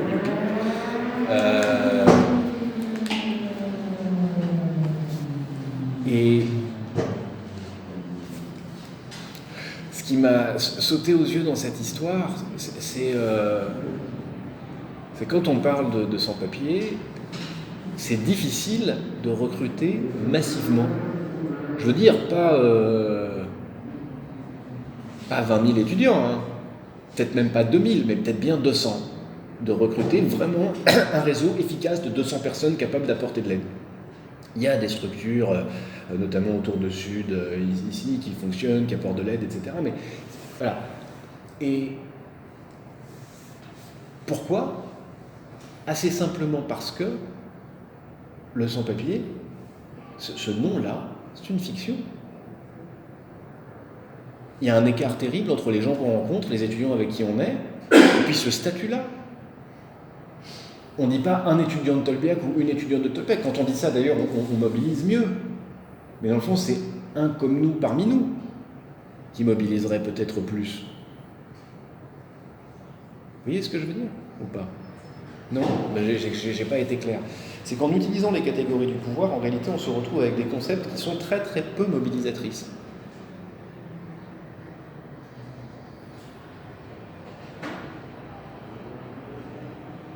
Si on dit, on est en train de renvoyer des étudiants de Tolbiac et qu'on crée une identité des étudiants de Tolbiac, c'est tout autre chose parce que vous êtes tous ici étudiants de Tolbiac. Alors que vous êtes aussi probablement tous avec papier. Mais est-ce que vous vous considérez comme avec papier? Voilà. Donc en fait, on va aller chercher des catégories qui présupposent une espèce d'altérité radicale formelle. Et qui, d'une certaine manière, disent leur étrangeté n'est absolument pas négociée sur votre lieu de travail. Leur différence n'est pas négociée parmi vous. Moi, j'ai vu des exercices de négociation de la différence ici. Il y avait notamment une année où il y a eu plein de tensions autour du voile. Est-ce qu'on a le droit de porter le voile en classe? Ça date. Hein. Et moi, j'avais dit, on va faire ça intelligemment. De toute façon, le débat est complètement idiot. On n'a absolument pas le droit d'interdire aux gens de porter le voile en classe. Enfin, c'est nous qui n'avons peut-être pas le droit d'en porter, mais bon. En revanche, on va organiser des discussions sur la base suivante. Mesdames qui portez le voile, je ne vais pas vous demander pourquoi vous le portez, mais à votre avis, quel effet ça fait aux autres? Et puis ensuite, celles qui n'en portent pas, ou ceux qui n'en portent pas, etc. Enfin bref, on va organiser une discussion comme ça sur l'effet, évidemment, des signes extérieurs d'appartenance religieuse, quels qu'ils soient. Et il y a eu des débats comme ça qui étaient intéressants. Excusez-moi, je me suis complètement paumé. Ça arrive. Oui. Mais du coup, il faut avoir un sentiment d'appartenance à un groupe pour éprouver de la solidarité pour ce groupe. En gros. Ça dépend de quoi vous parlez. Là, vous avez dit que les étudiants de Tolbiac, par exemple, ne se sentaient pas concernés dans les étudiants sans papier. J'ai pas dit ça. Je dis que pour soulever de la solidarité, et d'ailleurs on va reprendre là des définitions sociologiques de base, dans le fond, il vaut mieux s'adresser à ce qui est identique et ce qui se construit à l'échelle de la fréquentation. Donc un quotidien en commun, des contraintes en commun, des manières de s'habiller en commun, des manières de fumer en commun, des manières de galérer dans les bâtiments ou avec la bureaucratie en commun, bref, prendre tout le commun et dire c'est ça qui est le lieu, la forge de nos catégories, de ceux qui sont à l'intérieur et ceux qui sont à l'extérieur, et des groupes, des clans, etc.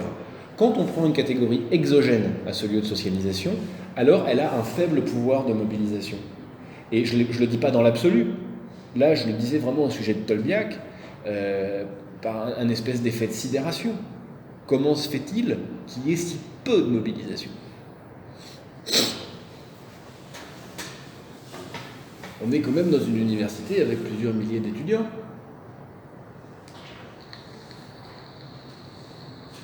On peut avoir des analyses de ça aussi.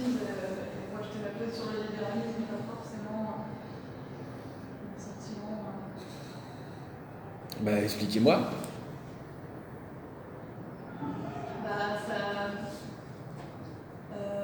Une individualisation de la société, donc du coup, de plus en plus de gens, les liens de solidarité seront.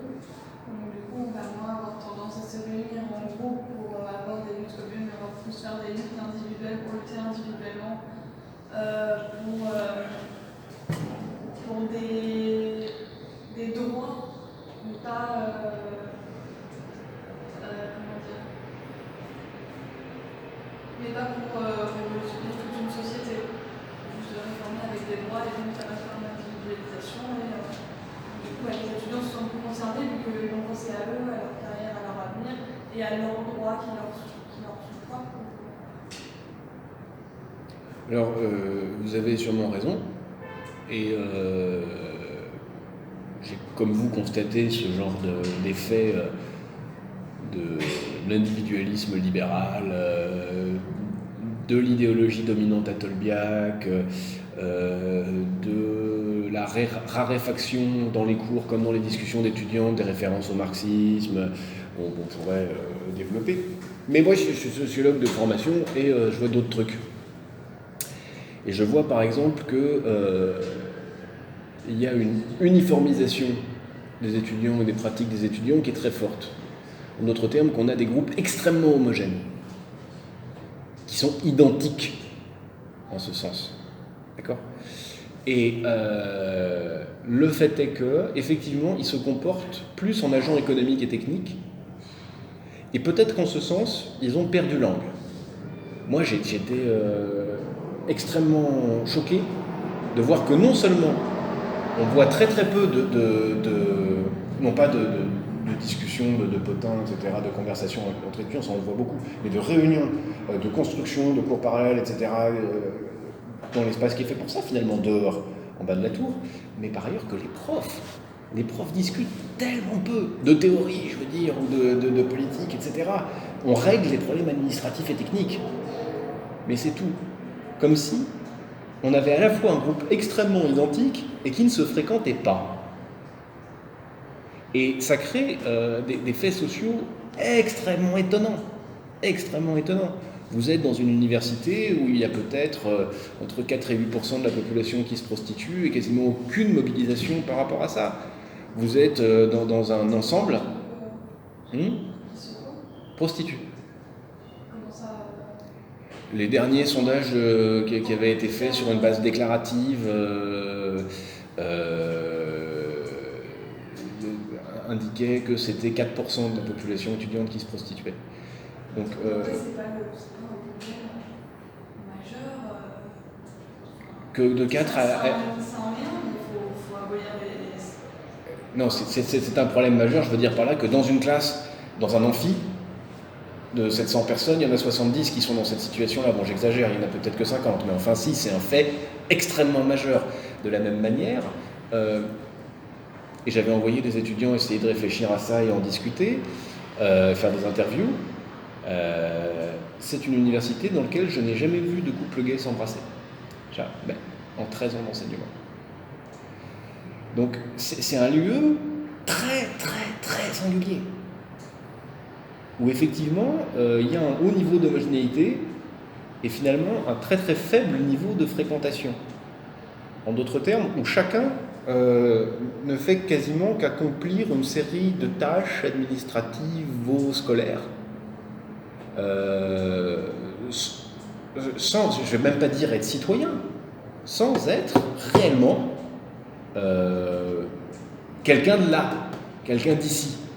Est-ce qu'il faut vraiment être impliqué dans la vie de la fac pour être un étudiant et être dans la fac? On va voir les choses de deux manières différentes. Il y a être étudiant sur le papier, de manière administrative et scolaire, et ce qu'on décrirait comme effectivement être un habitant.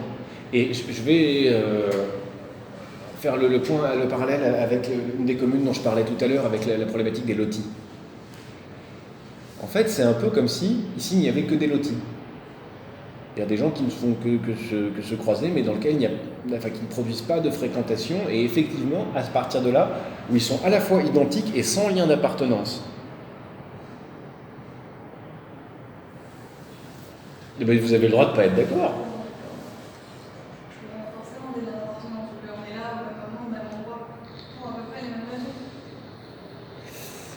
Donc, du coup, c'est ça qui crée peut-être le lien. Par exemple,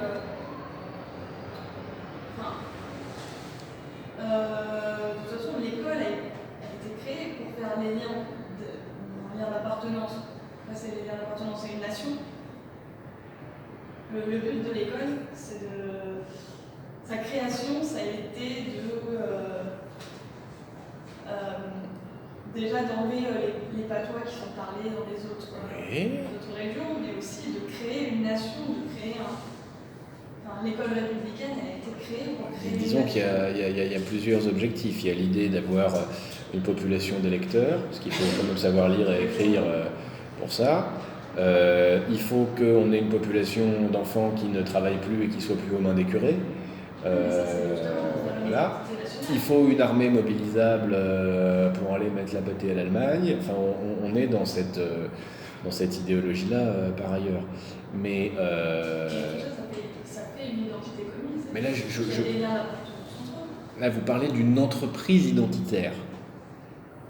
D'une entreprise identitaire qui d'abord n'a absolument pas d'existence ici, mais par ailleurs, moi je vous parlerai de l'entreprise identitaire qui pourrait être construite par le lieu, pour le lieu, et par et pour ceux qui y sont, quand ils y sont, quand ils vivent ensemble dans un endroit, et que vous avez pu voir à certains moments de mobilisation de l'endroit quand il est occupé, que tout le monde se met à vivre ensemble, à définir qui est qui, comment se font les différences à l'intérieur, et là vous voyez comment ça se construit. La polarisation dans une AG d'occupation ou dans un groupe d'occupants à Tolbiac est complètement différente des statuts administratifs qui sont donnés. Aussi bien entre enseignants, professionnels, etc. ici, qu'entre étudiants. Et là, d'un coup, alors je vais vous donner un exemple bête. Dernier mouvement de mobilisation que j'ai participé, c'était l'an dernier.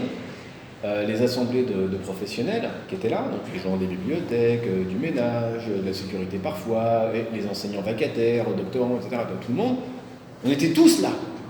Et on discutait à égalité des choses. Mais on était 80 et bons jours. Parfois plutôt 30. C'est-à-dire un groupe infinitésimal.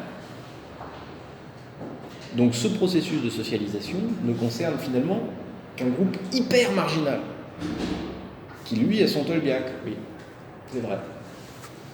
En même temps, les conditions de possibilité justement de cette réunion, d'habiter le lieu, de vivre ensemble, etc., elles ne sont pas du tout réunies. Même là, en plus, c'est un cas extrême, avec la sécurité, avec le service, le système de surveillance, etc. L'année dernière, en réalité, il y a des enseignants qui ne peuvent pas se mobiliser, il y a des étudiants qui ne peuvent pas se mobiliser pour diverses raisons, mais j'ai du mal à croire qu'un vacataire, même un enseignant-chercheur qui est titulaire, puisse se mobiliser pour diverses causes, sans avoir des problématiques qui se posent à lui après. C'est assez compliqué au niveau des conditions de possibilité de C'est pour ça que la dernière conférence s'appelle Universitas Magistrarium et Scholarium Parisiensis. Hein ? Qu'est-ce qui vous fait marrer là ? Non, c'est l'allocution médecine qui fait renvoi à une autre allocution médecine il y a 25 ans. Ah ok, pardon, désolé. Donc la communauté des étudiants et des enseignants de Paris, qui était le nom au début de la Sorbonne, et avait vraiment une idée d'horizontalité complète à cet endroit-là, et surtout l'idée que on forme une communauté de solidarité. Et puis que par ailleurs, on n'a pas forcément ni besoin d'une direction, ni besoin d'une administration, dans le fond. Que la question essentielle, c'est ensemble de créer des échanges de savoir et de connaissances et de recherche. Voilà. Et bon, le projet était un peu fou, c'était vraiment à la ville et au monde, d'une certaine manière, le projet Sorbonnard, mais il avait ceci d'intéressant d'affirmer une grande prise de liberté, de dire on fait une enceinte pour le savoir, quoi. Et on le fait sur la base d'une solidarité. C'est quelque chose qui n'est effectivement plus très prégnant, mais je suis pas du tout d'accord avec vous. Si on peut créer de l'identité et de la solidarité très très forte, par exemple dans une équipe de rugby, on peut bien en créer dans un collectif de travail tel que l'université. Pour que ça ne surgisse pas, il faut du dispositif, il faut mettre les gens en vulnérabilité, il faut faire en sorte qu'ils ne puissent pas se parler, il faut faire en sorte qu'ils perdent langue. Il faut créer une myriade de catégories qui font qu'on ne peut pas construire entre nous de civilité, parce qu'elles sont sans cesse parasitées. C'est bien de la tout ça. Je ne vous le fais pas dire. C'est bien compliqué, effectivement. D'où, je reviens à mon point de tout à l'heure, mais je suis totalement d'accord avec l'analyse économique que vous faites, matérialiste que vous faites. Il se trouve que, dans le cadre de ce traitement-là, on a importé des catégories qui nous font perdre langue. Voilà. Parce que j'ai parlé avec mon voisin, mais j'ai pas parlé avec quelqu'un qui fait partie du flux d'immigration qu'on vient de gérer. J'ai parlé avec mon voisin de table, qui m'est semblable dans le sens que, par exemple, il est sur la même table, et qu'on travaille ensemble au même endroit, de la même manière, etc., etc. Une solidarité peut être créée sur ce quotidien commun, pas sur les catégories du pouvoir. Or, effectivement, quand elles sont implémentées, elles divisent, et en ce moment, on a la milice qui défile en bas, quoi. Privée en plus. C'est encore mieux. Les solidarités ne peuvent pas s'impacter. Excusez-moi, juste une parenthèse, si bien sûr, là-dessus. Quand j'étais petit, et que j'allais à l'université Paris 1 Panthéon-Sorbonne, l'autre, parce que j'étais en licence qui à l'époque était après le DOC, donc en gros après Tolbiac, les appariteurs, les gens de la sécurité à l'entrée, on les connaissait tous. D'ailleurs, un certain nombre, on les connaît encore.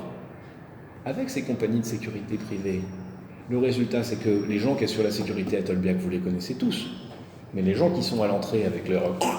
vous les connaissez pas. Il n'y a pas de lien d'amitié, il n'y a pas de blague, on n'a pas fumé de cigarettes ensemble, on ne connaît pas la petite histoire de corruption qui a pu avoir lieu, il ne nous en doit pas une d'une manière ou d'une autre. Il n'y a plus d'interstice, il n'y a plus de fréquentation, il n'y a pas de commune appartenance à quelque chose. Et ce ne sont pas des étrangers, on est dans un dispositif. Un dispositif, d'ailleurs, pardonnez-moi, de gestion des flux. Précisément, d'entrée et de sortie. Ce qui se passe, pour moi, à la frontière d'un pays et ce qui se passe à la frontière d'un établissement, ce sont, de mon point de vue, des processus qui sont étroitement parallèles ou comparables. C'est pas grave.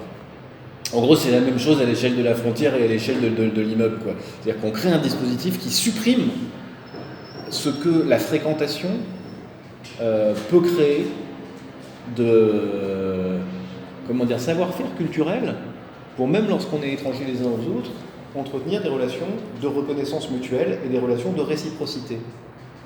En gros, ça nous empêche de définir la part de l'étranger. Je crois même pas.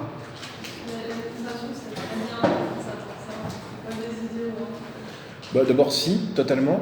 Mais si, c'est des gens les plus inutiles et les plus incompétents qui soient, si on considère que le but de la Sorbonne, c'est de transmettre des enseignements et de susciter de la recherche.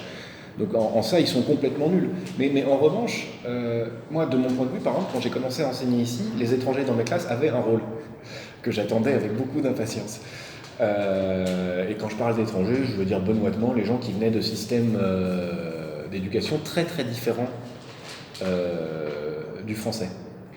Et il y avait 3 groupes avec lesquels j'avais des relations très très différentes. Aucune appréciation sur les Nord-Américains, les Sud-Américains, c'est pas eux qui m'intéressaient. Mais dans le tas, il y avait les gens qui venaient d'Europe de l'Est et des gens qui venaient d'Afrique subsaharienne, en dessous, ouais, et les Chinois. 3 groupes dont j'attendais des choses extrêmement différentes pour le bien de mes classes. Voilà. Avec, alors bon, désolé parce que je vais faire des différences, mais pour peu qu'il y ait 2, 3, 4 étudiants qui arrivent, l'un de Belgrade, l'autre de Lviv, le 3e de Moscou et le 4e de Zagreb, on avait un appétit de savoir et un niveau de sérieux et d'engagement dans le travail qui vous redressait une classe immédiatement, parce que c'est des gens qui avaient fantasmé la Sorbonne à mort. Et voilà, ils arrivaient là. Bon, avoir des étudiants qui avaient fait l'essentiel de leur cursus en Afrique subsaharienne, ça amenait une manière d'engager une démonstration dialectique et une épistémé, un moment de la pensée qui était extrêmement riche. Alors je fais des affreuses caricatures comme ça, en spécifiant caricatures, mais les systèmes scolaires sont effectivement différents. Donc on avait comme ça en tout cas pour moi enseignant, une capacité à faire un jeu de pluralité pour apporter plus à la communauté en général. Voilà, ça serait pour moi la part de l'étranger, typiquement. C'est-à-dire, toi, comment t'as appris ? Viens, partage s'il te plaît. C'est aussi con que ça. La question des points de vue, c'est pas seulement en question de pays, enfin, la classe sociale, la classe de genre, même la région dans laquelle on... Vous avez totalement raison, à ceci près que, pour avoir tout ça, j'ai pas besoin d'étrangers. Des étudiants qui ont été... qui sont d'origine très bourgeoise, moyennement bourgeoise, ou des gens qui au contraire viennent de classes pauvres, populaires, etc., selon effectivement le quartier, la zone, etc. On a ça avec les étudiants. Alors oui, cette année il y a eu un changement puisqu'il y a eu quasiment que des Parisiens qui ont été recrutés, non? Avec Parcoursup, nouvelle version. On peut avoir un avis objectif, enfin, un semi-avis objectif, mais on ne peut pas totalement aller dans la subjectivité du point de vue des gens. Donc du coup, on n'a pas toute la globalité de... Jamais de la vie. Mais même, enfin, donc moi je suis une femme, un homme ça va être un étranger, on va pas du tout avoir les mêmes points de vue en fait. Donc du coup... En plus. Bah oui.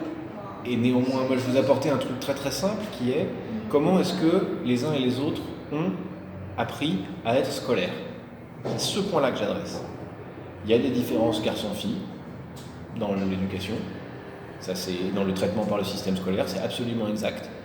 Mais là, ça permet, quand on a une vraie pluralité dans la classe, d'aller chercher vraiment des positions radicalement différentes par rapport au savoir, qui nous sont en tout cas beaucoup plus étrangères que d'autres qu'on a plus fréquentés. Voilà, aussi simplement que ça. moi c'est juste pour dire qu'on n'a pas besoin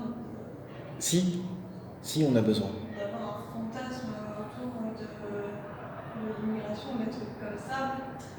Et pourquoi vous parlez de fantasme? C'est compliqué, je suis pas du tout anti-immigration, hein, c'est pas ça, mais en mode fétichisation. Mais c'est pas non plus ni l'un ni l'autre, là c'est vraiment très pragmatiquement, et j'ai des étudiants en tête quand je vous dis ça. Quelle est pour moi, reprenez mes termes, la part de l'étranger dans l'administration d'un cours? Pour moi, cette part, c'était celle-là. C'est-à-dire faire apparaître des manières d'apprendre radicalement différentes. Voilà. C'est tout. Point. Et on peut déjà le faire interclasse. C'est hyper drôle. Je me souviens d'avoir c'est très vilain, quasiment agressé un étudiant très très libéral, très bourgeoisie prout comme ça, sur les fondements de sa croyance dans la supériorité de la liberté sur l'égalité. Enfin, bon, bien sûr qu'on peut jouer aux classes sociales en classe. C'est même quasiment inévitable. Si, dans l'organisation de la scolarité ici, j'étais amené à réfléchir à ce que pourrait être une place de l'étranger, alors, ça serait ça. Pour moi, personnellement. Ça m'amènerait aussi, grâce à ça, à questionner à l'intérieur du groupe français quelles ont été les différences dans le rapport à la scolarité et au savoir. On pourrait ensuite distinguer par religion aussi. C'est extrêmement intéressant. C'est un détour en fait. C'est en tout cas une manifestation très claire, parce que honnêtement, enfin je sais pas, je me souviens d'un cours sur le cosmopolitisme avec des étudiants chinois qui ont fait bloc pour me dire mais nous autres en Chine, nous n'avons pas besoin du cosmopolitisme. Voilà, point.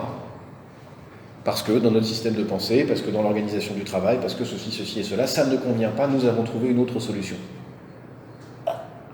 Bon ça, à partager, c'est génial. C'est une super porte d'entrée, c'est une super opportunité, c'est tout. C'est aussi simple que ça. Bien. Peut-être on peut s'arrêter sur ce beau coucher de soleil et voilà. Qu'en pensez-vous? On s'arrête? On s'arrête. Hop.